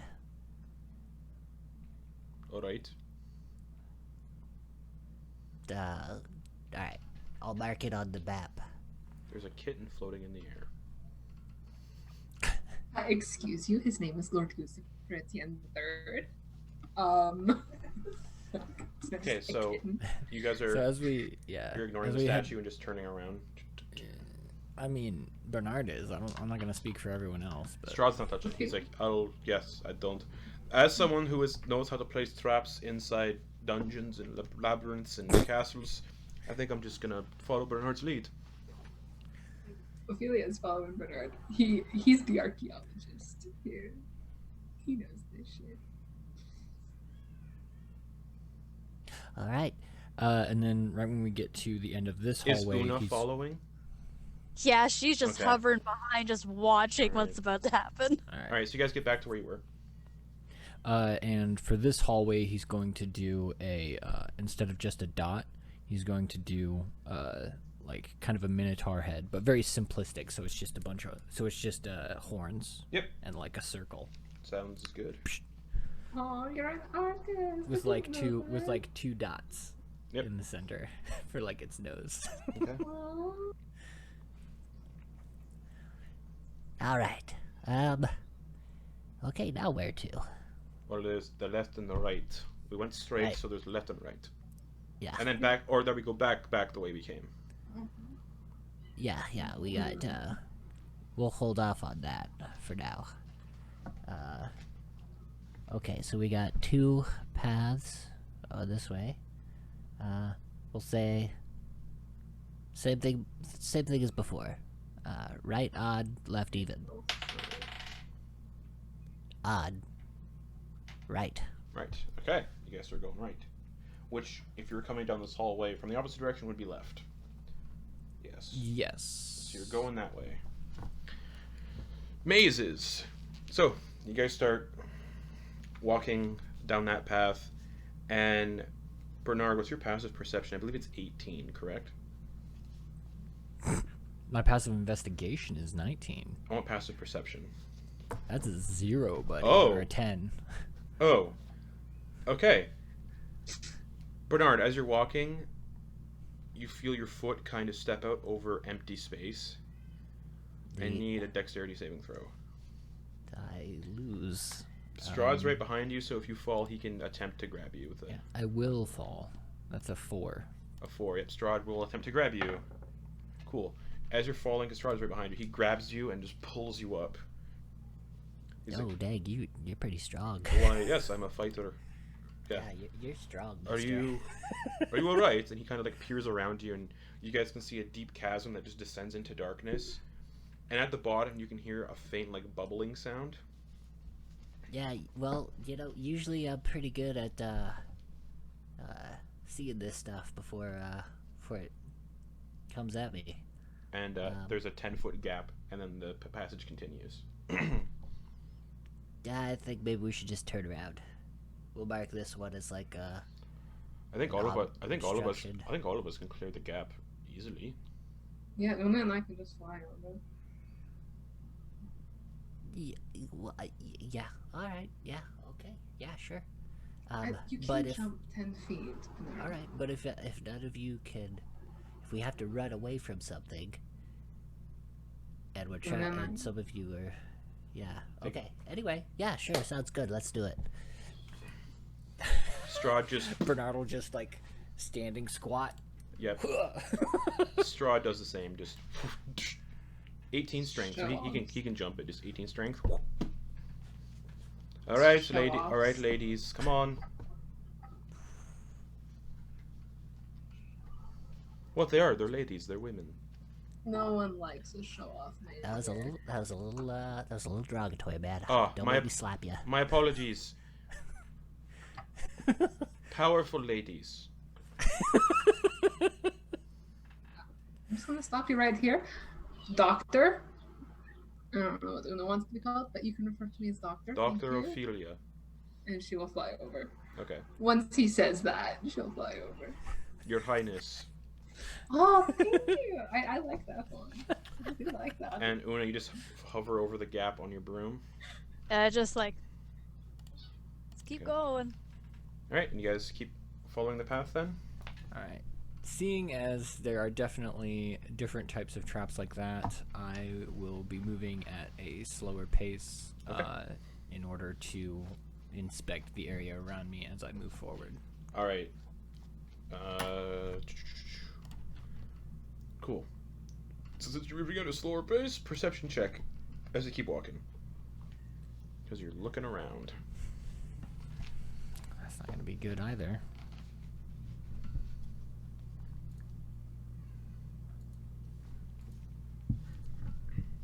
Nine.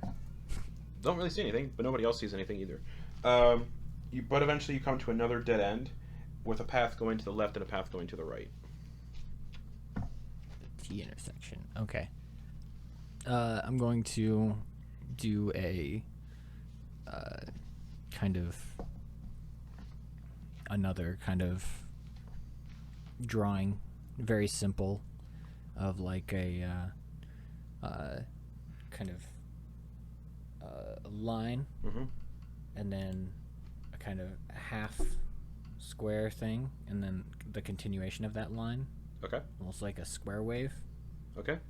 And then at the bottom of that square wave, I'm going to do like little half circles and then like little lines showing that something is bubbling Okay. to indicate like a pit. Yep. Essentially.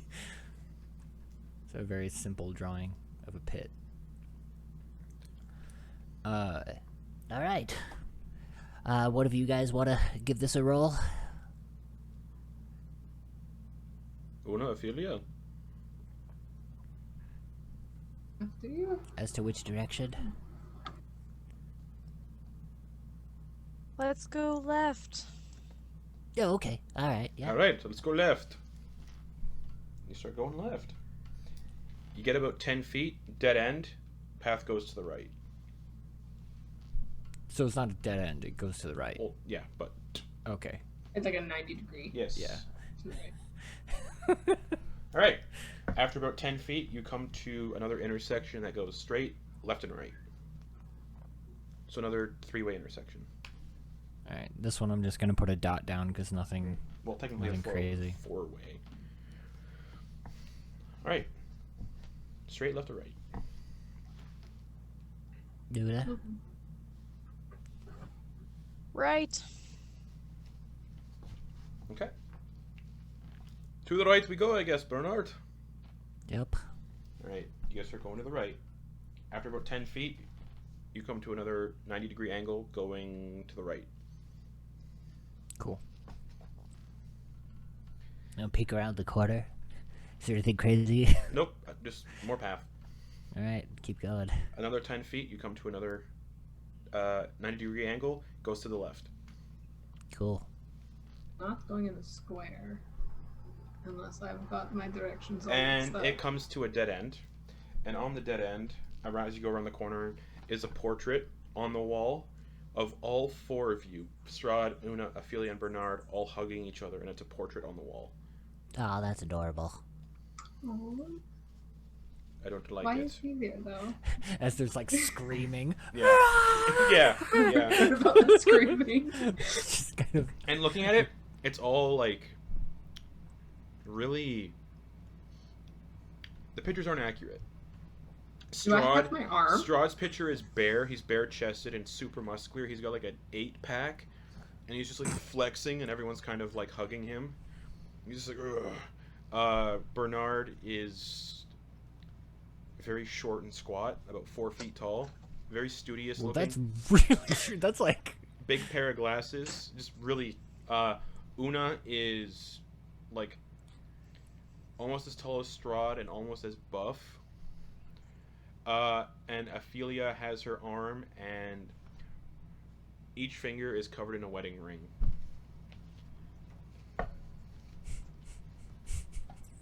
Oh! 5 different husbands? Like 8. all her All all fingers. 10? All 10. All Have a wedding. so have no. Yeah. Brother husbands at work. Straw's like, this is a weird picture. Yeah. Yeah, that's pretty weird. Yeah, none of us are accurate. I mean, I think I'm pretty close. No. No, I wouldn't say so. Bernard, yours is pretty accurate, I think. Oh yeah, that wib. Yeah. Yeah, I still feel like him sometimes. And yeah, that's what you see. Just that picture. And it's like it covers the entire wall, so it's a 30-foot tall portrait. Well, I want it. no, I don't think you do. I think, I don't know, I want to burn it, but I don't want to touch it. Is it like framed or is it just like painted on It's the wall? it's framed. Kinda wanna know what's behind the frame though. Maybe Una we wanna could help like me move it? let's have a look before we touch. Una wanna help me move it? Una already has her dagger out, just like slowly getting towards it. Yeah, Bernard's gonna approach too, and he's going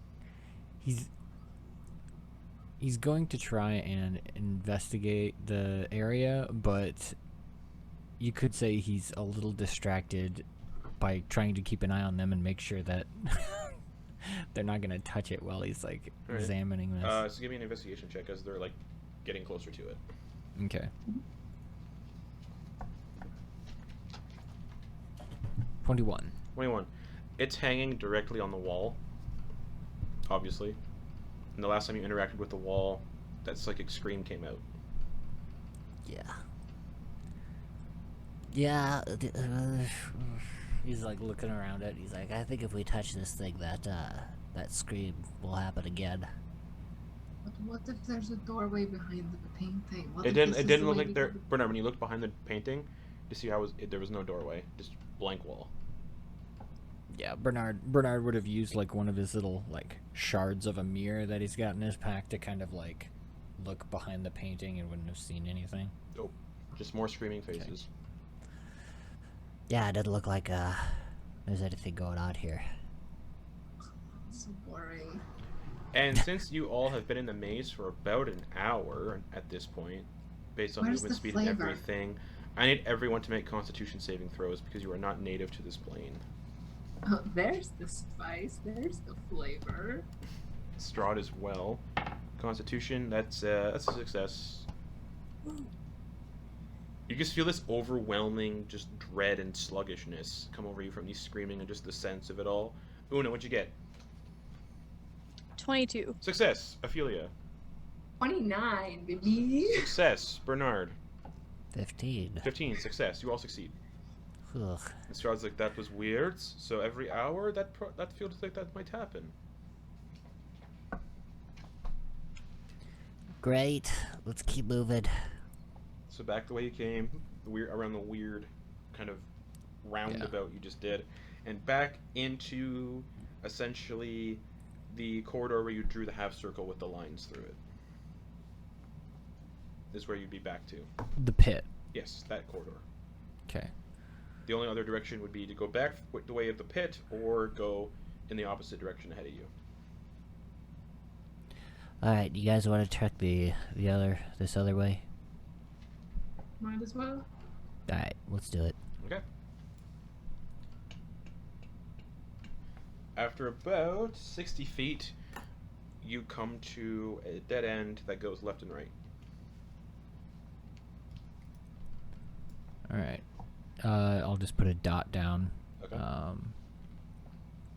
And Yahoo. Una, Ophelia.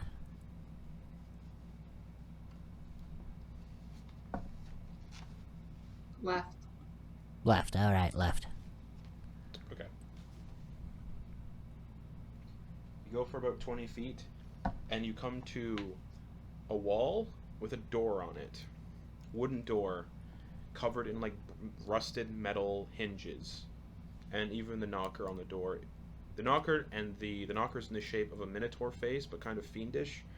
And then the door has a ring that you pull to open it, and it's also rusted. Is the fiendish minotaur ringing any bells, Ophelia? Give me a history or religion check. I'll give you a religion check. Yeah, if these are portals to other areas, also, and this is like a ruin or a dungeon. It looks like a labyrinth. It says that I can correctly ascertain its original purpose and determine its builders. Okay, purpose to seal a creature away inside of, and the purpose is to just do exactly that. The builders, most likely demons of the abyss. Okay. Thanks. Sorry, I was just. And what'd you get, Ophelia? Natural 1 Oh, for a total of 6. just you're looking at the demonic head on the ring on the knocker, and it's rusted to the point where you can't exactly make out any details that kind of correctly ascertain what it is. Just that it looks like a minotaur-esque fiend. And with that, everyone else assumes what Ophelia assumes. Yeah. Bernard pulls out his sword and begins to Strahd has his sword out ready to go. put the sword Mhm. next to the door and looks back at everyone else. Okay. And he'll start to kind of touch the door with the sword. The door swings open it swings open, even though it's a pull door. It swings open inwards, disappears, and just reveals more passage ahead. More maze ahead. Just a straight tunnel ahead. Alright, let's go. That Oh, was no. weird. Yep. Playing mind games with us now. And after about 30 feet, you come to another dead end with tunnels left and right.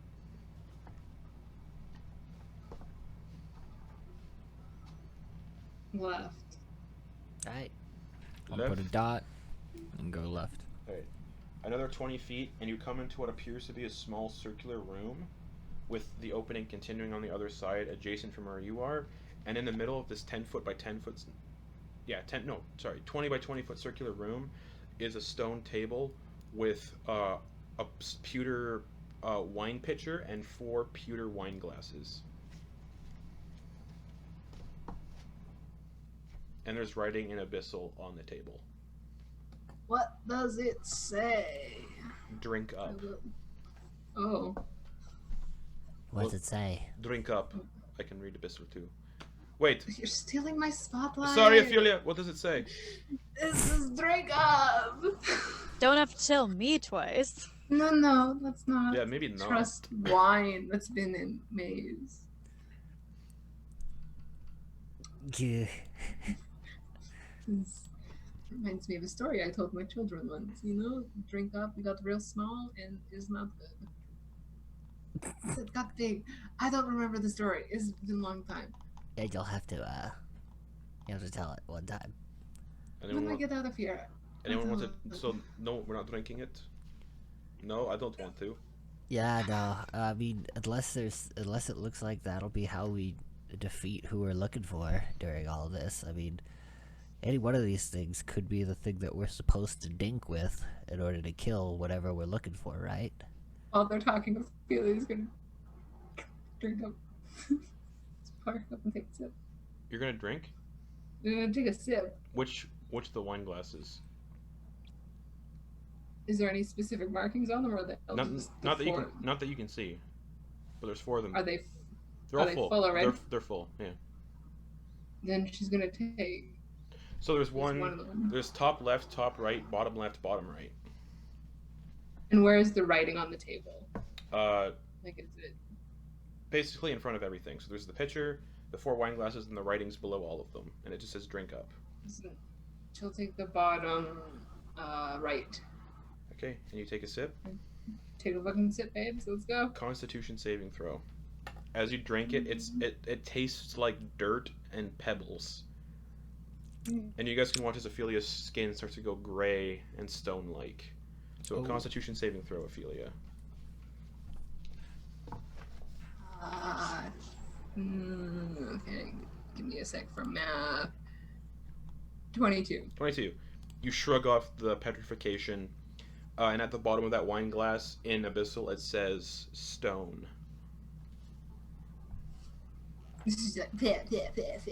Don't drink it. It's not Interesting. good. What's going on with that? It says stone. Oh, Maybe And- the, Bernard will, what's up? Bernard will grab one of the glasses. Yeah, And then dump it out and look into it. the wine doesn't dump out. You have to drink it. You don't have to, but that's weird. What if he just partially dips it? what do you mean? Like, you don't have to pour it out, but if you just do Yeah. this, I imagine there. No. It doesn't slosh around at all. It's So just how does it get to into your mouth? It knows when it touches your lips. Ugh. All right. I'll take another sip if we No, want. don't. No. You're We're done with testing this. family, This is clearly useless. Maybe you can see the writing But what if it's- through the liquid. Oh, can I? Looking through the murky wine, I would need an investigation check. I will give you one. So are you looking through the one that Bernard's holding right now? Yeah. Okay. Investigation. check. Black pudding. That'd be great. Investigation. I'm real not good at these. 5. I can't see You shit. can't see through the wine. Do you want I me? really want to know. Do you want me to try? I got good. I don't got If good you peepers, can- but I got good glasses. Can you Just, can you read like, can you read write it? it down? Yeah, you could write it down, Bernard, and then Ophelia could translate it. Yeah, and we don't have to drink it. Yeah, there we go. I'm All right, totally let's have a look. willing to, but you know. Yeah, let's have a look. And he looks at it. All right, investigation check. Oh boy. I haven't been. 18. 18. Yeah, you can decipher the rune. It's like a jagged D with a line through it. Sweet. And he'll just like, use his ink like before and then just kind of do a All right. version of that. Alright, what does that say? Death. Oh, don't drink that one. Yeah, that sounds pretty bad. Oh, that is. All right, we got 2 others. You guys curious? Kind of. Yeah. Maybe Yeah. maybe there'll be a pattern for later. So we've got stone, death. And And he's gonna go over to the other one. as you're investigating, you watch the one that said stone in it. Refills. Oh, tricky little bastard. So are you going for top left or top right, Bernard, to investigate? Top right. Top right. All right. You look in. Investigation check. Okay.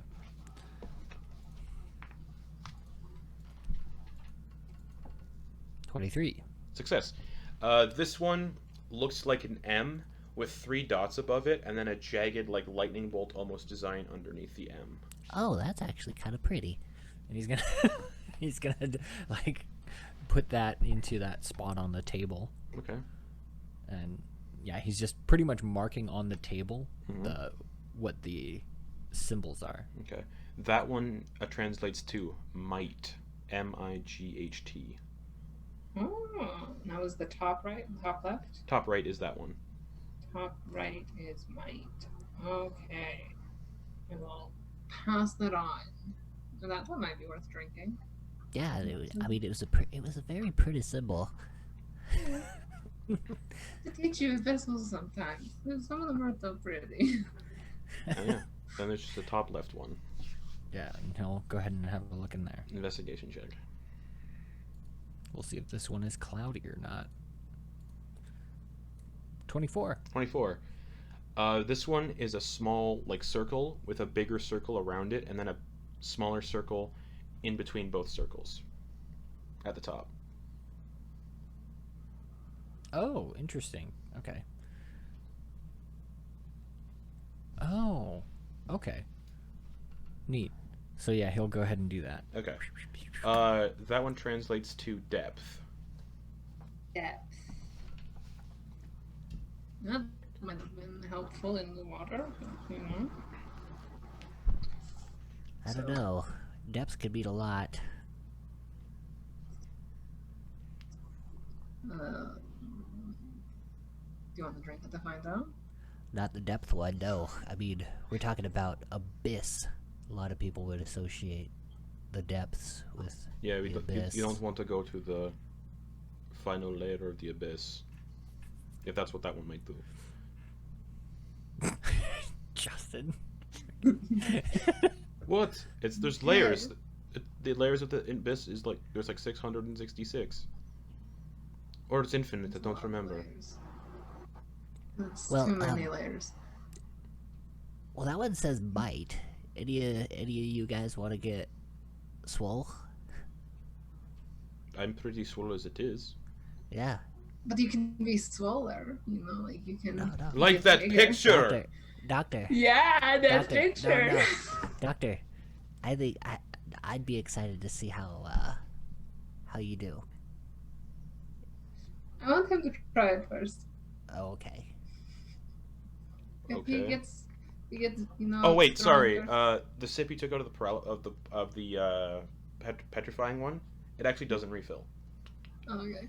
Oh, so Yeah. so he's pretty much telling us that it won't Yeah. refill, So so it's we not can't so try everyone it. gets the same buff kind of deal. Yeah. Yeah. Hold So on. whoever gets If it it- gets it. Even if it is a buff. Yeah. So, Afile, do you want it? Do I want it? I don't know, Strahd, do you want to join the testing family? Yeah. Fuck it. You haven't Sure. tested anything. Sure.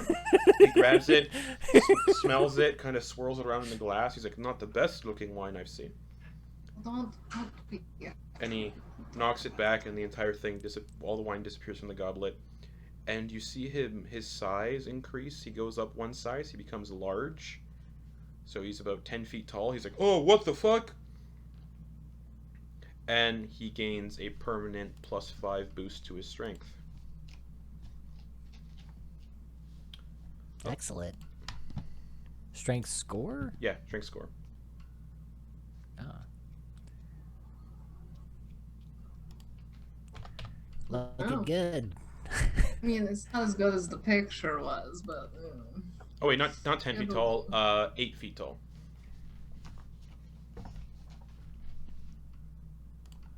All right. My abilities, I could get.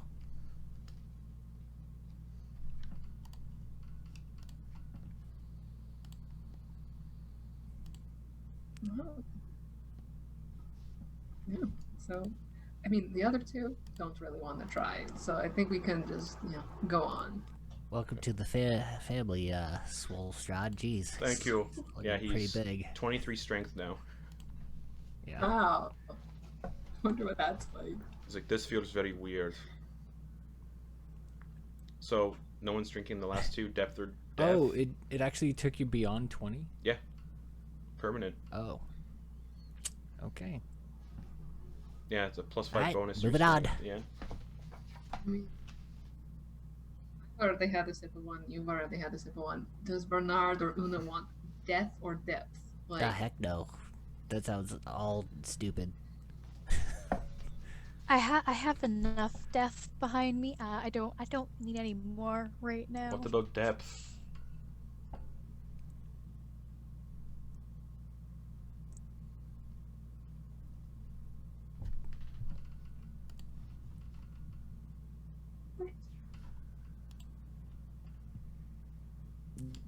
No. Nah. sounds. Alright, let's go. All right. All right. Strahd, you want to lead the way there, buddy? Sure. Yeah. struggles through the doorway, and the path. Man, buff Strahd. The path goes ahead. Sorry, 20 feet and turns to the left and right.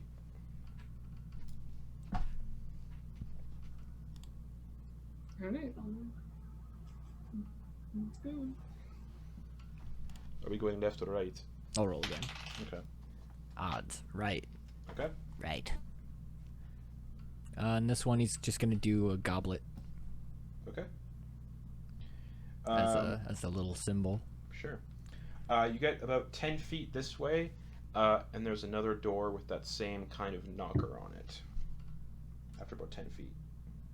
But because you failed to check before and never figured out what it is, it will not succeed no matter what. So, yep, another one of those doors with the knocker. Great. Sword. Okay. Poke.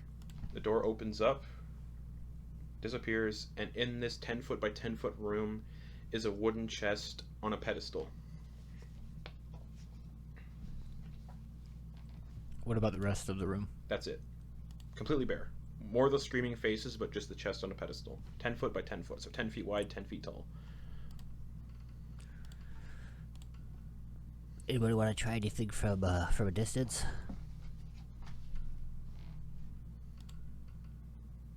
Like what? Yeah, like what? I don't know. I know some people can like have magic that allows them to manipulate things. I don't have any of those. I don't know. Anybody else could like. I mean, what happens? Oh wait, I don't have those axes anymore. They went down into the pit. Never mind. I got nothing, guys. Okay. Una has irons, right? Just tuck a couple of those in. Yeah, I could just do that. Okay. Go for Like, it. Una take just Bernard, Sure, you want the honor? whatever. Alright. Hits the chest, and it just Or clatters. just chuck a ball at the Yeah. chest. Hits the chest, nothing happens. Just bing, ding, ding, ding. That's... I think that chest looks like someone really strong needs to open it. So, Strahd, you Hey, should. so looking at the chest, does it look like there's a lock on it, or is it just kind of loosely, like a loose chest with Loose chest, no lock no hinges. whatsoever. Yeah, Strahd, you should open it. Okay. Maybe everyone back up a bit, Nah. just in case. Nah. It's looking in here, is it this room a dead end? Yes.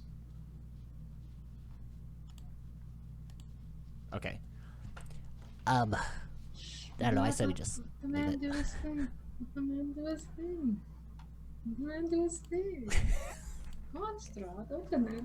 Everyone back up. Okay. Yeah, we'll back up. We'll back up like 40 I'm feet. behind Bernard. Okay, so you guys back up 40 feet. He's gonna Just he peek it over the shoulder. gingerly walks over to the chest. He opens it, and a wave of just death bursts out of the chest. Strahd needs to make a con save. That is a 23. He takes half damage. All right.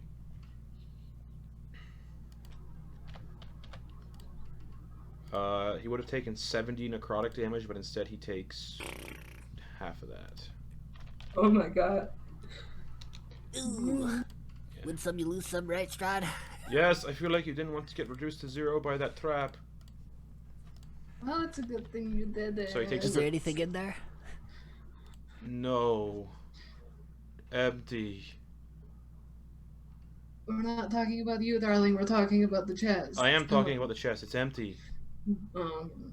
Is it bolted? He lifts it up. No. Ah, cool. Let's take it. But when he lifts it up and shakes it, you hear something clattering around in the bottom of it. It's got a false secret tunnel. Secret tunnel. Secret tunnel. Should I open up the false bottom, or does somebody else want to do it? No, I'll have a look. Yeah, I'll do it. It's He fine. just tosses the chest at you. With its newfound Excellent. strength, he can easily just go. Yeah. The chest is 20 pounds, so he just hucks it at you. Shit. All right. You got a good fastball there, Strahd. It must have been that potion Shakes his head. or the lion, whatever. Yeah, it's a good one. And he'll like have a look. Yep, you can easily see the false bottom. Yeah. Yeah, I guess so. Kind of carefully check it out. Investigation check. Okay.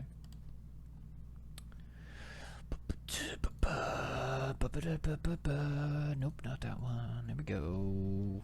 Ooh, natural 20. Natural 20, yeah. For 29. The false bottom is not trapped whatsoever. It just looks safe. Just lift it up. I give it a scan. I'm very confident. Okay. And you open it. What do we got here? Alrighty. Inside. Yes. Inside is a pale white liquid, like a potion, with the tongue of a giant clam inside of it.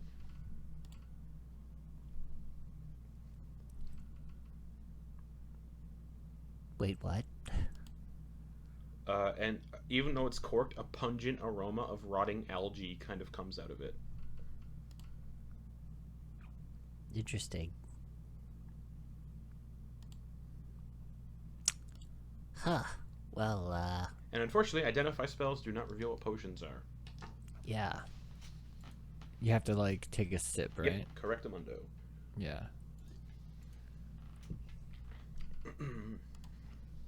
Sip. So like, I can never remember how many uses a potion has. Well, it's only like one use. But like sipping it is like not using it. You're Oh, that's essentially correct. Just, Yeah. at least that was my impression. Yes. You have to consume the entire potion to get its benefits, but a sip can kind of tell you what it is. Yeah. it smells real bad. Yeah, it stinks. It smells like death. Yeah, I suppose we should just try it out here. Okay. Okay, you take a little sip. It tastes sweet, like it's sugary. It tastes really good. Bernard, you may add a potion of giant size to your equipment. Oh. And just so everybody knows what it does, when you drink this potion, you become huge for 24 hours if you are medium or smaller. Otherwise, this potion does nothing.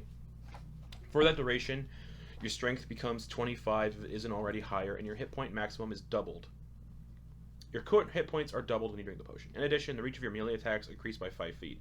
Everything you are carrying and wearing also increases in size for the duration. When rolling for damage for weapons enlarged in this manner, roll 3 times the normal number of dice. For example, an enlarged longsword would deal 3d8 slashing damage instead of 1d8, or 3d10 slashing damage when used with 2 hands. When the effect ends, any hit points you have above your hit point maximum become temporary hit points.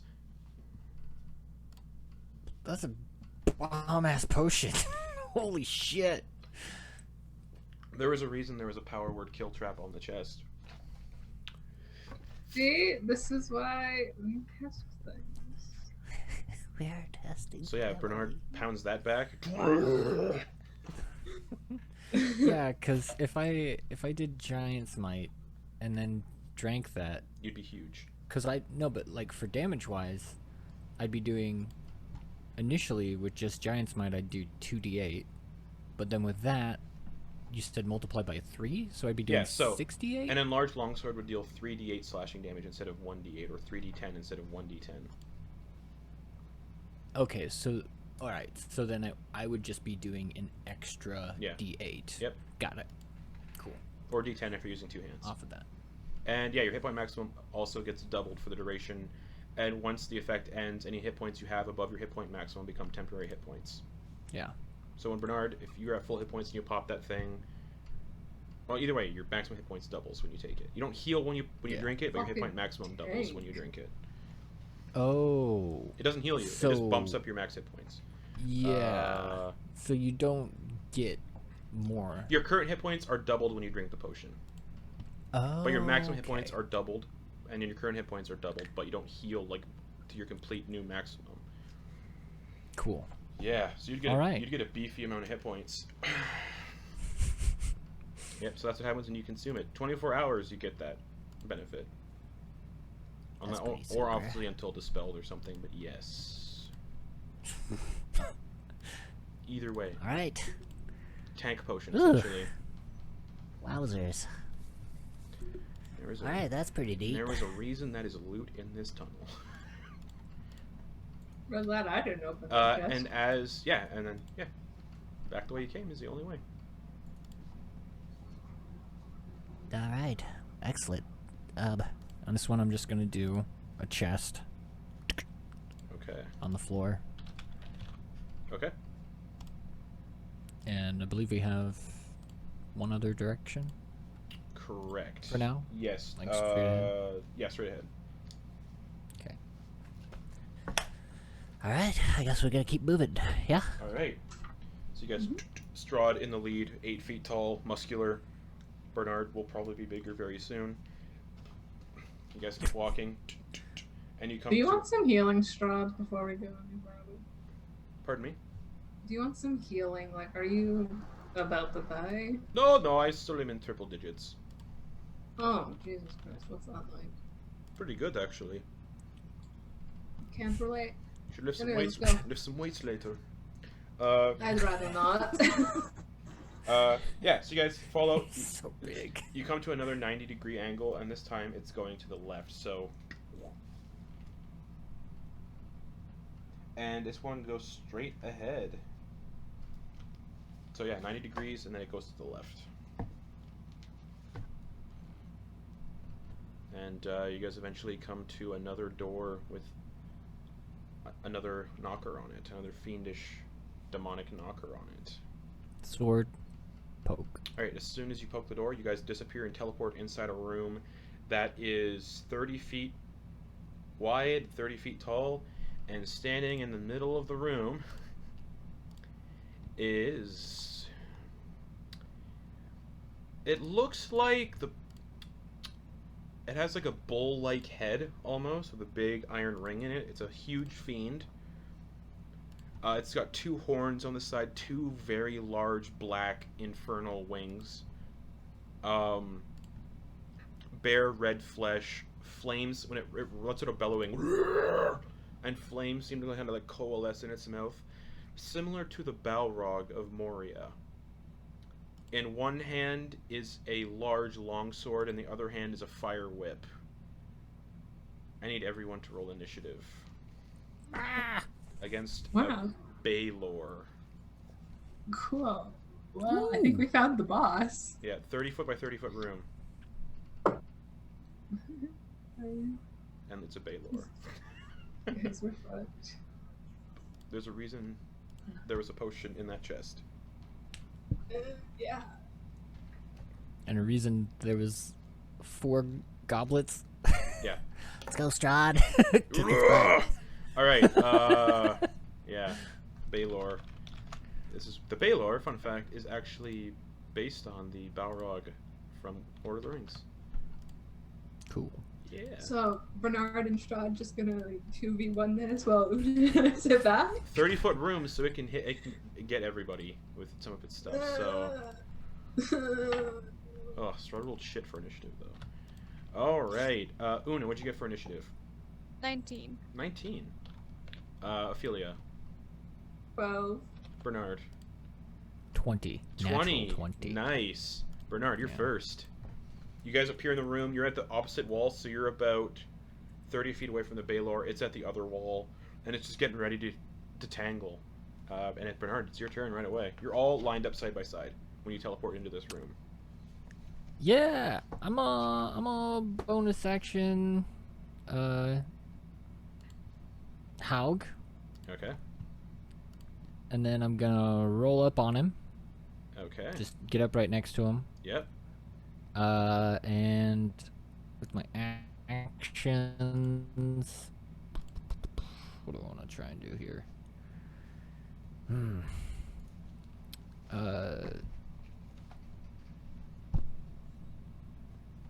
Screw it. I'll just you hit him with a long sword 3 times. Okay, go for it. I was gonna see about grappling him, but he's probably super strong. So, 28 to hit. 28 hits. You just whoosh into this Baylor. Yeah, and that's only 10 damage. Okay. Because I'm not huge. Correct. Second attack. Yep. Oh, as you hit it with the attack, because of its fire aura, you take 13 fire damage. Reduced to half, you take 6. Okay. Because you're resistant to fire, correct? Yes. Yep, so you take 6 fire damage. Alright. Second attack. Yep. Is Net one. Doesn't hit. yeah. It just sidesteps and into the floor. Yeah. Third And- attack. And the screaming walls are still in this room, sorry. Yikes. Third attack is 12. 12 does not hit. It just kind of wraps around your sword with its whip and just deflects the attack. Cool. That's my movement, action, and bonus action. Yep. Right up on a Baylor.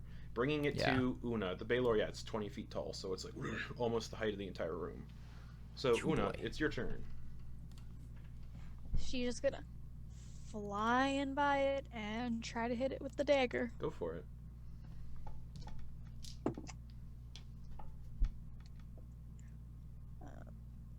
17. 17 misses. It just redirects its head and you just miss.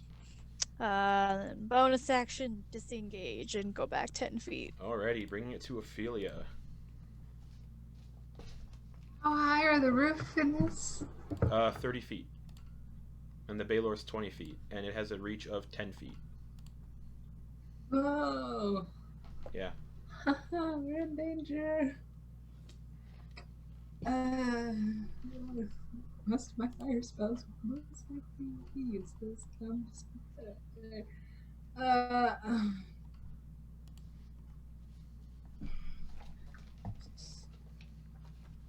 I'm gonna mind thrust it, so I'm gonna need an intelligence saving throw. Sounds good. Oh, it gets advantage because of magic resistance. 14. Oh, it does fail. So it's gonna take 3d6.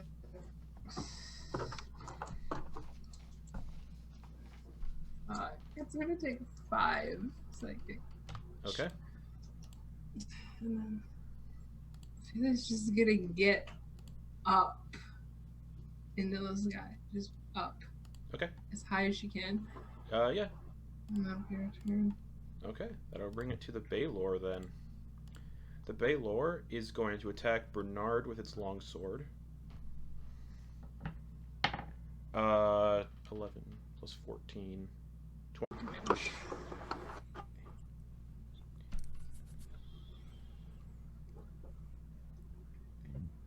Shoot, I'm trying to remember the damage. Because I rolled it. I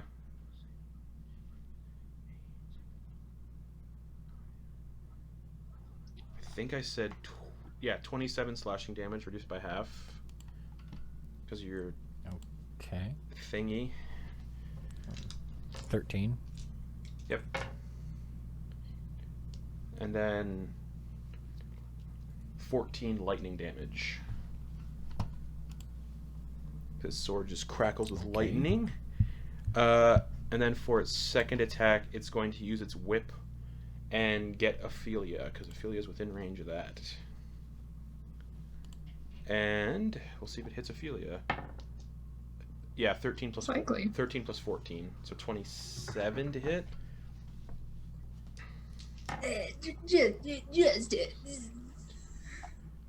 Ophelia, you take 18 points of slashing damage from the whip, No.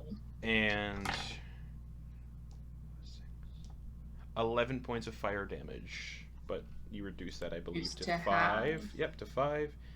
And you need to make a strength saving throw as the whip starts to wrap around you.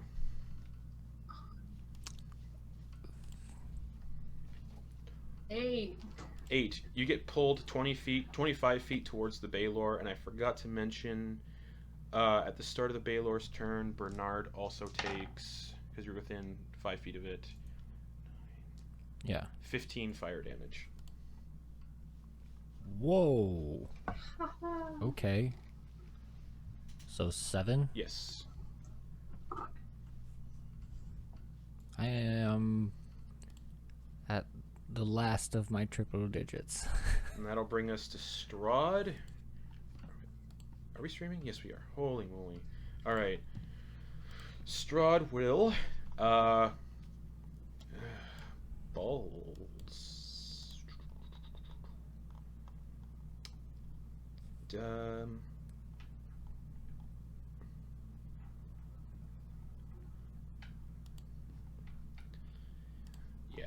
he is going to. He has a lot of fire attack spells. Just run up to this thing and attack it twice with his sword. First attack misses. Second attack hits. Ooh, so he swings. 15 slashing damage to the Baylor. Strahd will take fire damage from attacking it, though, because of the fire aura. So 8 fire damage to Strahd. Alrighty.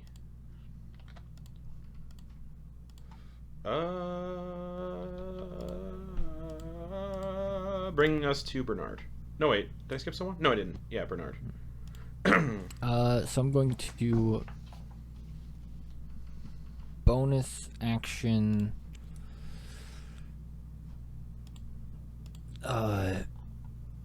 Frost Rune. Okay. Yes. So now my strength is a 22. Okay. Dang it, I don't want... It's not, there we go. Override score 22. There we go. So now my strength is 22, and I am going to use my action to do some attacks on him. Go for it. First one is a 22 to hit. Hits. All right. Into So the that Baylor. isn't... That's initially... Oh yeah, it's 8 damage. Okay. And then with that, since I hit him, I'm gonna try doing the fire rune. Okay. So, strength saving throw. 25. 11 plus 14. Yeah, that did it. Neat. The other 2 strikes. These dudes are beefy. Nat 1 again. Dang. Second one. 23 to hit. 23 hits. 14 damage. Okay. And it just growls in abyssal. I'm going to use all your bones to pick you from my teeth. Oh, that's not good. I don't like that. Neat. How Said- much fire well, damage said- do I take from hitting him? Said that in abyssal. For how many attacks did you hit? 2. 2?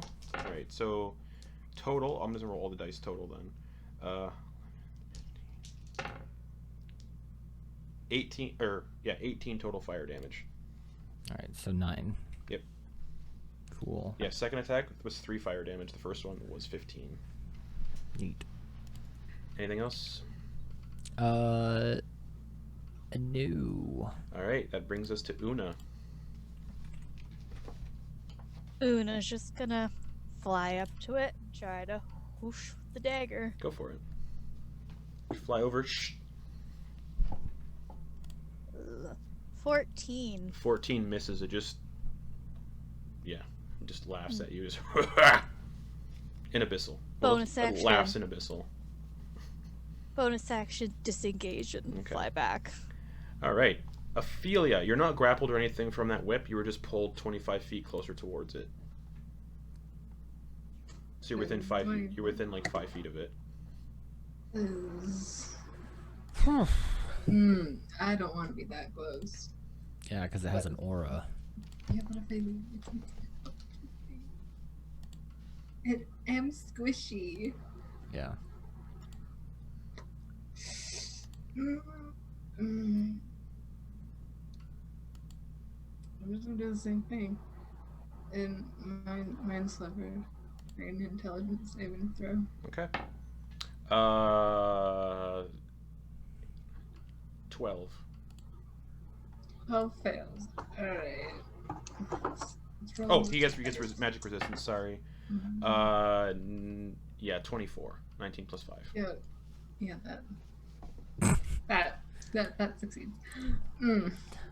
Feel you got something else in your back pocket? Do I? I don't know. I don't actually know if I have any answers.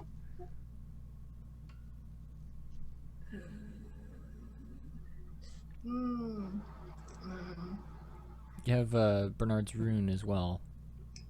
That doesn't do much for me right now. No. Is it a bonus action to activate? Yeah. Okay. It will go ahead and activate. Oh wait, it's actually a. Sorry, Is it? It's yours. an action. Yours is just a reaction. You can just use a reaction Okay. whenever. Cool. All right. Cool. Well then, with no bonus action, I am going to. I'm gonna back up. All right, it will take an attack of opportunity with its. Oh no, 5 feet. You don't leave its range. It's got a range of 10 feet, so you back up 5 feet. You're still in its range. Yeah, I don't want to leave its range, but I don't want to be in its aura. It's got so it's got to reach 10 feet, and its aura's got a radius of 5 feet.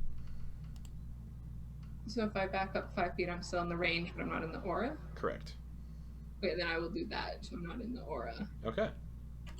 I'll just chill. All right, that'll bring us to the Baylor. Bernard and Strahd each take 12 fire damage. Bernard takes 6.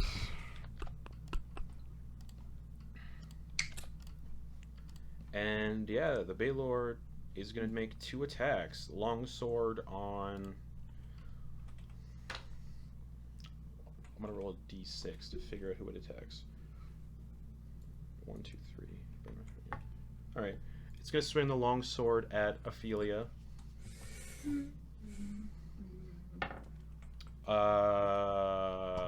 Yeah, 17 plus 14 to hit. Jeez. Mm-hmm. Yeah. Alright. Ophelia, you take...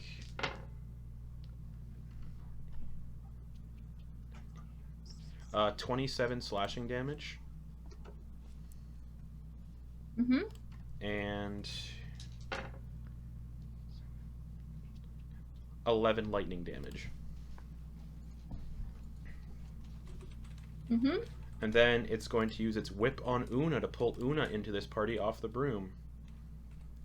And with the whip, that is a 25 to hit Una. That hits. Alright, so you're pulled off... Oh, so make a strength saving throw first to see if you get pulled.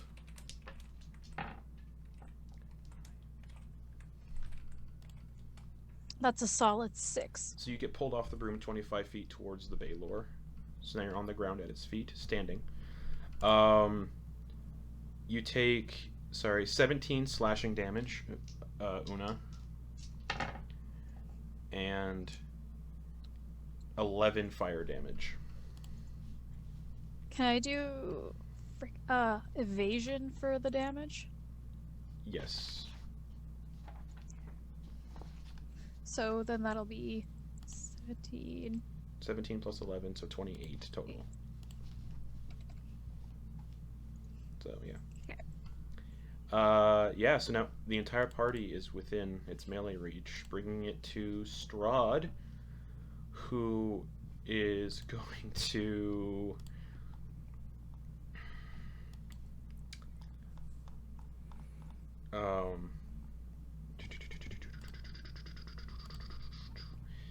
boop ba boop.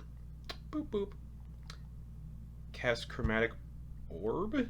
No, he's too close to be disadvantage.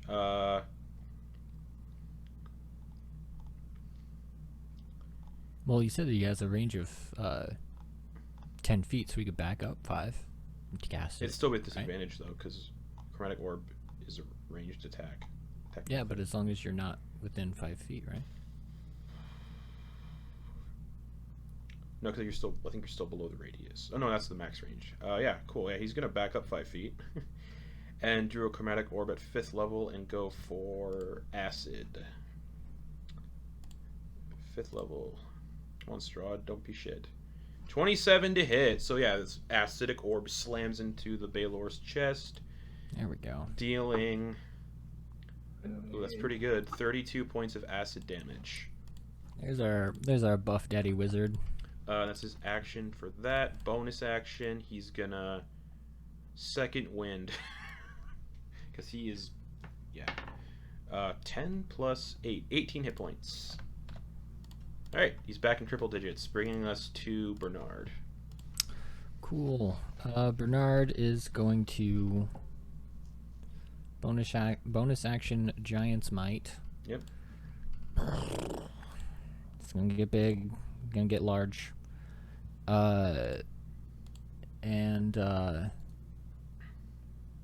Yeah, he's gonna. Is there anybody else? Fuck, shoot. Yeah, everyone's beside you. It's already been established that this guy has freaking super strong. Yep. So my strength does nothing for grappling. Where? So I will just hit him with some more attacks. All right. And this is gonna hurt me a lot.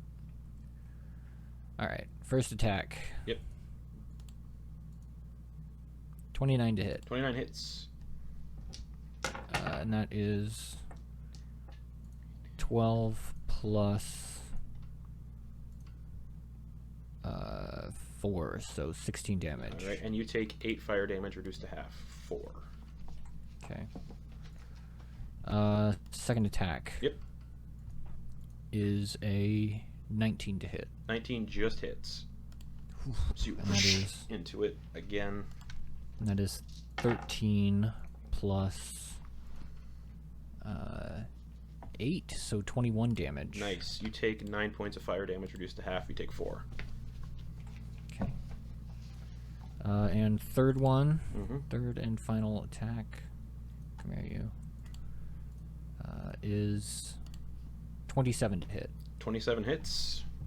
So Nice. slash, slash, slash. 7 plus 4, 11 All right. magical slashing damage. All right, and you take 7 fire damage, reduced to half. You take 3. Okay. And then I will action surge. Okay. And do 3 more attacks. Sounds good. First one, 16 to hit. Parries it with its lightning sword. I do action surge. It's always no. Come on. 18 to hit. 18 misses, blocks it again with the sword. Ting ting. No. That sucks so bad. 18 again. Yeah, blocks all 3s. Ting ting ting. Great. Hey, I didn't take any extra damage. Neat. All right. Anything else, Bernard? Action, bonus action.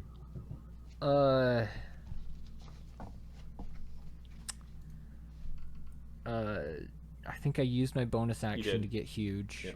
I used all of my actions.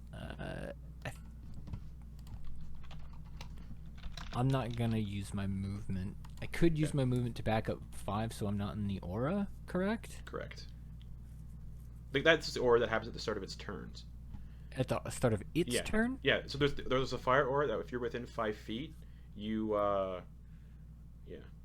and yeah. So Cool. So 5 feet is the aura at the start of its turns, and it also happens if you attack it within 5 feet. Cool. Then yeah, I guess I'll back up 5 feet. Okay. Anything else? Uh, Oh no, that movement, bonus action, action. Yep. Yep, that's it. Una, your broom is 25 feet away, up in the air. And you're on the ground, standing up in front of the Baylor. I'm just going to try to stab at it with the dagger. Go for it.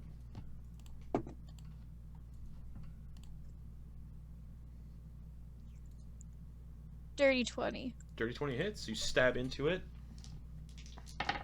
And you take 6 fire damage. And it does 11 piercing damage and Nice. 11 psychic damage. Nice. Yeah, you stab into it, and there's this heat just emanates from the wound, and you get burnt for 6 fire damage. Will that get sneak attack? Yes.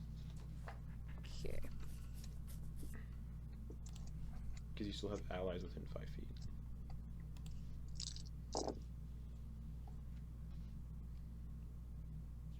Oh, wait. Yeah, you do. No, hold on. So sneak attack, I think somebody has to be within 5 feet of it. And everyone backed up 5 feet to get out of the aura. Fuck. So yeah, no sneak attack. Okay. Unfortunately. And Danger. that's my turn. Okay, that brings us to Ophelia. You're 10 feet away from this thing. Still in its reach, but out of the fire aura. Mm-hmm. Mm-hmm.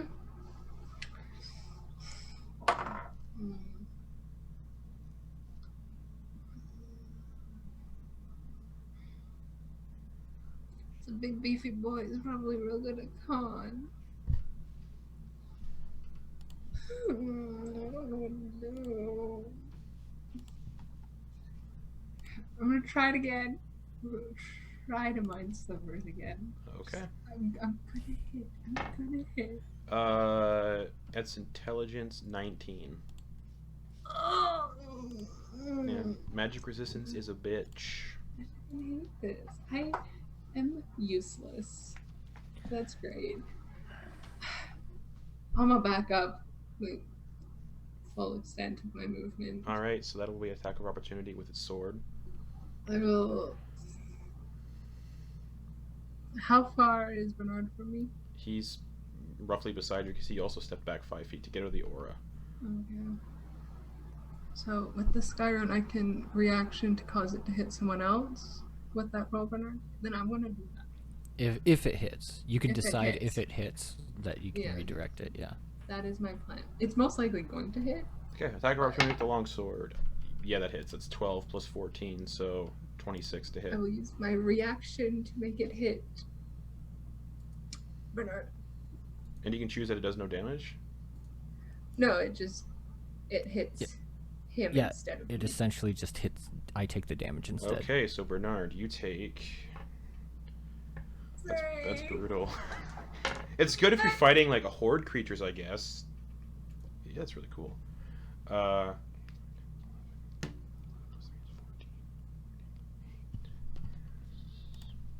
math is so bad, guys. Apologies. Bernard, you take 22 slashing damage Sweet. So 11. and 17 lightning damage. Whew. Just it goes to swing at Ophelia, and there's just this like sudden like force that just and then into Bernard instead. And then Ophelia will back up the full amount of her movement. Okay, that brings us to the Bay lore, and only Una is in the radius currently still, because she didn't back up. So Una, you take 9 points of fire damage at the start of the Bay lore's turn. So just it is going to longsword Una, because she's close. Natural 1. So just into the floor. And then it's going to whip Ophelia to pull Ophelia back. Right. That is a 14 plus 14, 28 to hit. Just barely. Just barely hits. You take 10 slashing damage. The only way it can't hit Ophelia is if it rolls a nat 1. Yeah, because that would be an automatic. Yeah. You take 8 fire damage, reduced to half. You take 4, and I need a strength saving throw. So 10 and then 8 reduced to 4. Yep. And then a strength saving throw. Yep. Or you pull 25 feet towards it. Ooh, 18. That fails. You're pulled right towards it. Just. That's not how I wanted this day to go. That brings us back to Strahd, who's gonna burn another 5th level spell slot and do another chromatic orb acid. Just good. You're all hanging in there very well, I think. No. 17 to hit, misses completely. Just. We got people in single digits. He's like, oh fuck.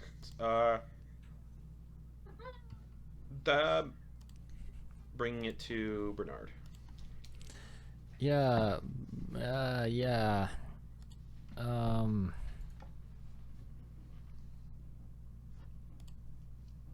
Bernard's gonna bonus action second wind. Okay. So it's a D10. Okay. Nice. So that's 9 plus 15. Mm-hmm. It's 24 Nice. healing. Okay. All right. And so that's my bonus action. Mm-hmm. I'm gonna use one of my attacks to grapple him. All right. Contested athletics. Yeah. 25.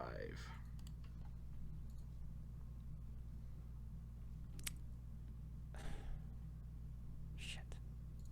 16. All right. You go to grapple it. Just pushes you off. I have a plus 11. Plus Damn it. 14. Shit. I can't let him attack people like that. Oh wait, sorry. That was I did a strength saving throw. Athletics. 19. 11 plus 8. Oh, okay.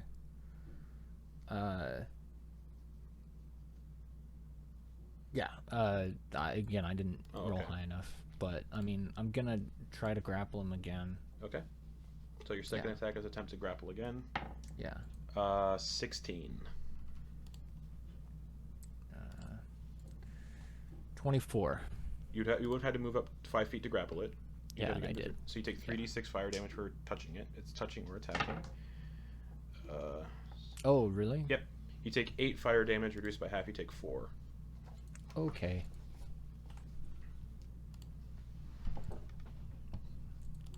And then for my third attack, I will do another contest to see if I can pin him. Okay.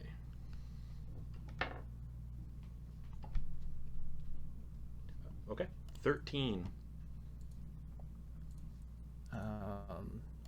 30.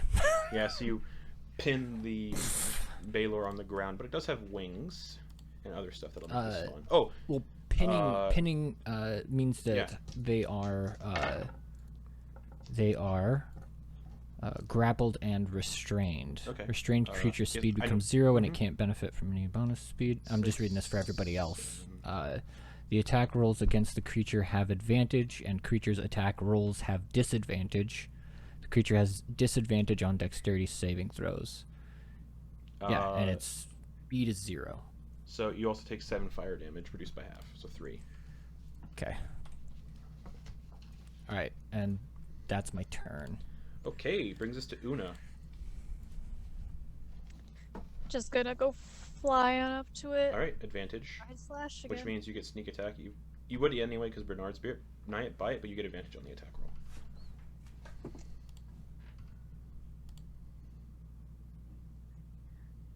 21. 21 hits. You run over and you stab down into it. Roll damage and sneak attack. So that's gonna be 11 piercing damage, Okay, 11 psychic damage, nice. and then for sneak attack,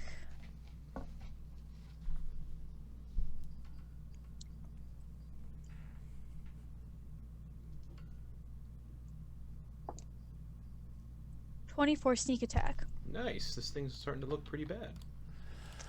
And then Una's gonna bonus action disengage and back up. All right, Like that brings 10 it to Ophelia. You're within 5 feet of it. It's prone on the ground, restrained. Or it's not prone. It's grappled and restrained. Yeah. I want to So that go means home, like that, please. imagine it in like a full Nelson. Mhm. You know, so you know your attacks would be a disadvantage. Can't really move. Una, anything. you take. That's how you could imagine it. Una, you take 9 fire damage from the fire aura. Cool. I am V close to death, so I want to heal myself. Okay. Boom. 70 hit points. No, not heal. Oh, Healing. okay. Like, just cure wounds. I don't have another one of those spell slots. Okay. Oof. Well, we're gonna go fourth level. Let's go fourth level cure wounds. 48. And I'm just gonna stay there. Running away is not helping me. So Okay. I'm fine. And that's your turn. Yeah, once I do the math. Okay. Yeah. So 5 plus 7 plus 3. 7 plus 5. So I get 27 hit points back. Cool. Whew, And good. that's Ophelia's Good. turn. On the Baylor's turn, it's going to use an action to teleport, getting out of the restraint, and teleport behind the party 5 feet away. Just. And that's its turn. Bringing to Strahd, who's going to turn around and do 2 attacks. 19 to hit, which hits for 9 slashing damage. And the second attack hits again for 8 slashing damage. And Strahd will take fire damage. 8, 12,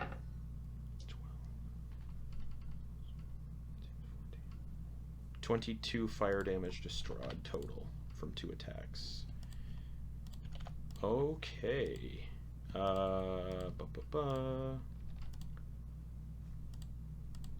Yeah, that's his turn, I think.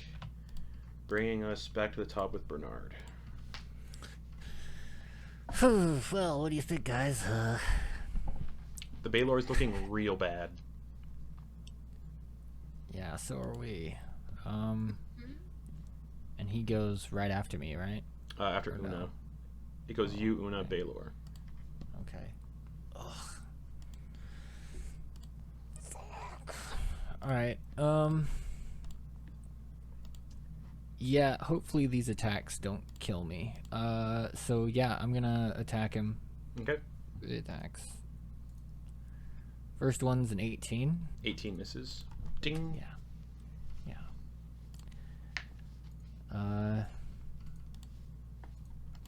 23 to hit. 23 hits. Alright, so 12 plus 4, 16 damage. Nice. You take 9 fire damage, reduced to half, you take 4. Alright. And is he still flying, or did he just teleport? He just teleported, he didn't fly. So he's behind you all 5 feet. He just teleported out of the restraint and then to get behind everybody within 5 feet.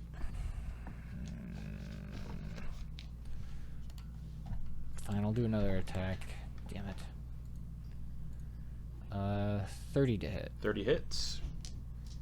That's 13 plus 4, 17 Ooh. slashing damage. You take 7 fire damage, reduced by half, you take 3. Alright. And it's like, the Baylor's starting to get sluggish. It's low double digits. Like real low double digits. Did I use a bonus action? No. I haven't used a I don't bonus believe action so. yet. Okay. Then for my bonus action,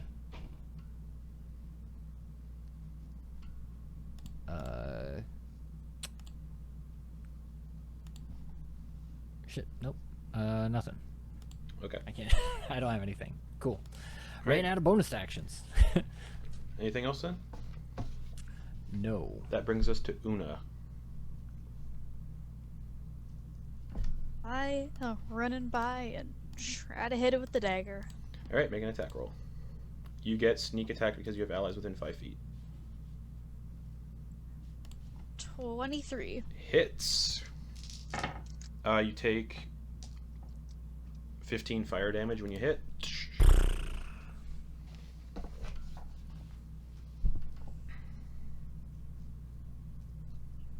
So that's 10 piercing damage, Okay. 11 psychic damage, Okay.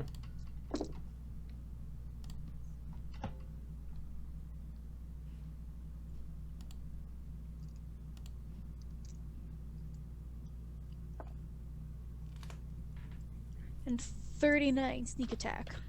Una, how do you want to do this? As she's coming in with her dagger, Mm-hmm. she's just like slicing just right across it and just trying to just get us like go almost like around and try to like All right. slice a chunk like an onion. Yes, you slice into it, and as you're slicing into the heat, it's just billowing and getting more and more intense. And the Baylor smiles a little bit as you deal the killing blow, and it explodes in a fiery explosion. I need everybody to make dexterity saving throws. Oh Oh, no. we're good at these. It has been 21 for an Straw. honor Nice. Yeah. playing with you all. Yeah, no kidding. Ditto. Straw succeeds. Alright. Una, what'd you get? 18. That's a fail. Ophelia, Yeah. 11. Bernard, 10. 10. Everybody but Strahd takes 61 points of fire damage. Bernard, you take calculator. Oh, Bernard and Ophelia have Just the 30? 61. Yeah, Bernard and Ophelia both take 30 fire damage. Okay. Oh, baby! Una, you take 61, and Strahd takes 30. Strahd is barely conscious, but he is still conscious. So is Felix. Felix is barely hanging on right now. And the Baylor's Yeah. weapons are also destroyed in the explosion. Just.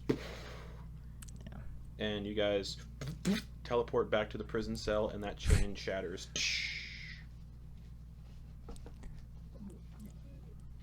Ouch. Is barely standing. Oh no, are you okay? Bernard's gonna go over. I want to see how many hit points everyone has. 6. Ooh. When you said it did 61 damage and I was like at 60 hit points, I was like, oh! And then you were I like, was at oh yeah, half. 36. Yeah. Oh, yeah. Bernard's at 30. Ophelia's at 6. Una's at 21. Strahd is at 41. Holy shit. I'm barely holding on. It's the most yeah. hit points in So yeah, Baylors explode and they die. Yeah, 20 d6 fire damage when they explode. Strahd's just like, sleep, long rest, sounds good. Oh yeah. Oh yeah. And he just yep. face plants on the floor. And Bernard's say- actually, yeah, So he's Bernard's just- just gonna make sure that, Dr. Bauer is all right, because she definitely took a lot. It's the most damage I think he's seen her take, like that was, it was based a lot. on, yeah. Because you even did healing on yourself, like you ended up getting hit a lot. Mhm. So he's like very worried about you. Man, Baylor, that was. But yeah, Strahd just kind of just out of it. face plants on Yeah. the floor, just dunk. Una, how you doing? Oh, I'm feeling pretty good. Did anything happen with the dagger at that kill? Oh shit. You have the dagger, but the broom would have been left behind when you teleported out of the room. Because it was 25 feet in the air, and then yeah. So you no longer have the broom of flying, unfortunately. I'm pretty sure that explosion Oh, yeah. destroyed the Yeah, the broom plus anyway. the explosion.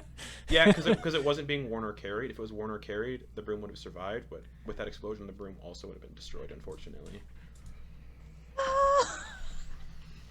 You had a good run. Oh, dang it. But yeah, you guys doing anything before you lay down for the long rest? Strahd is just snoring.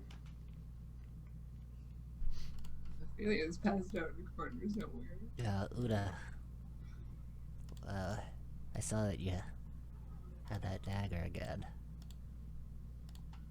Yeah, it seemed like the best option at the time.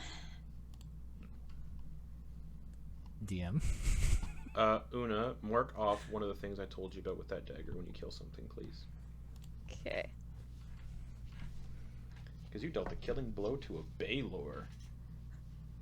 Nice.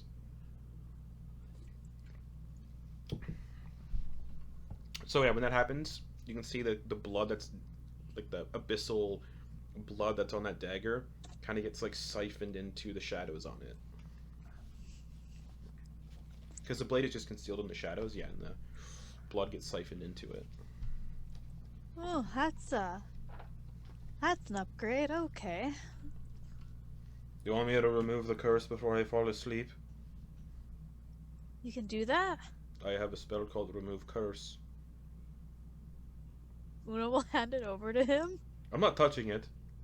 He can't end the curse on a weapon. You can only remove curse on.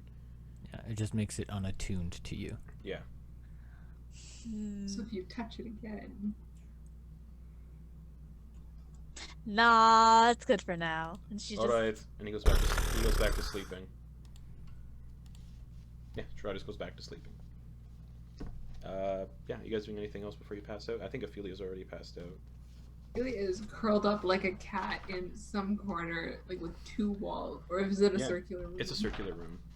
She's just against a wall. Khazan is just like, oh, you smell all like brimstone and fire. That's right, baby. And so yeah, Strahd is like, oh, he looks bigger.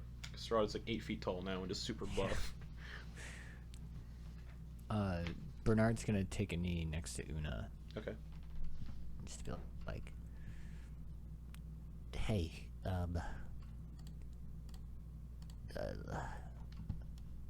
let us know if anything's going on. Okay? The last time you had that thing wasn't so great. Oh, I will, Bernard, but you know, I have just good feelings about this thing now. Yep. Just take care of yourself. For sure, Bernard. Don't worry about me. Like, Una will just put it in her bag. Okay. Yeah, Bernard watches her put it in her bag. And every time she tunes this dagger, her eyes just become black pits of just void. So they're just completely black. Yeah. Aesthetic. We really have a thing for the eyes going on here. You do. And then Bernard is gonna lean up against a wall and try to get some rest. All right. So I guess with that, everyone, you can click benefits of a long rest. That We're way, not by Ophelia at all. I'd imagine sits on a wall. so. Is what? What? Is Is Bernard? Bernard like by Ophelia? Yeah. If she in her sleep, she'll like kind of just curl up right against him. Okay. Just warm. But yes, everyone get the benefits of a long rest. And we're gonna end the session there. So if you're a spellcaster and everything, you can prep your spells before the next session happens. Can't prep. Oh, spells that Sorcerer, so, baby.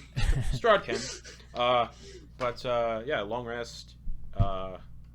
And we'll pick up next week in the same place with the last 2 veils.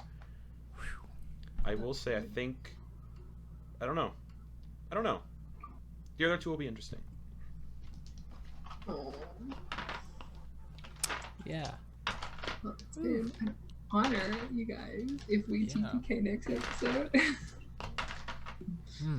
So there's only Yeah. 2 chains now keeping this old man suspended. He can break the chains now. Like, just Yeah. get Oh stronger. god, I bet it's even worse now. Oh, it's 'cause probably way worse because there's normally- more tension. Yeah.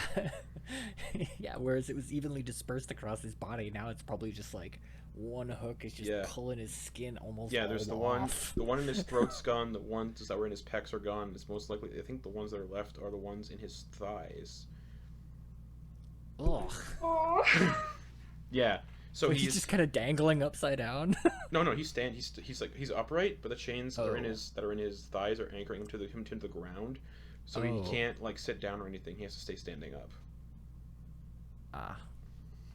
And if the chains are in the ground, They're taut sit though. down. They're taut, so he can't actually bend. So that there's no slack in the chains. No, at all. no slack at all. Oh damn. So before he was completely like held upright like T-pose kind of thing. Mhm. And now he's just like, yeah, he can move his torso now, but he can't move his lower Is half. he standing like Doug Ford? Yeah. But thanks for watching, everybody. Sorry for the technical difficulties. Yeah, we'll be back next Thursday for the continuation of this. The last 2 veils, maybe. And continue on from there. And hopefully Sunday, Soldiers of the Lich Queen. I don't know if we're broadcasting part 2 of that one shot that we record tomorrow. I don't know. But, yeah.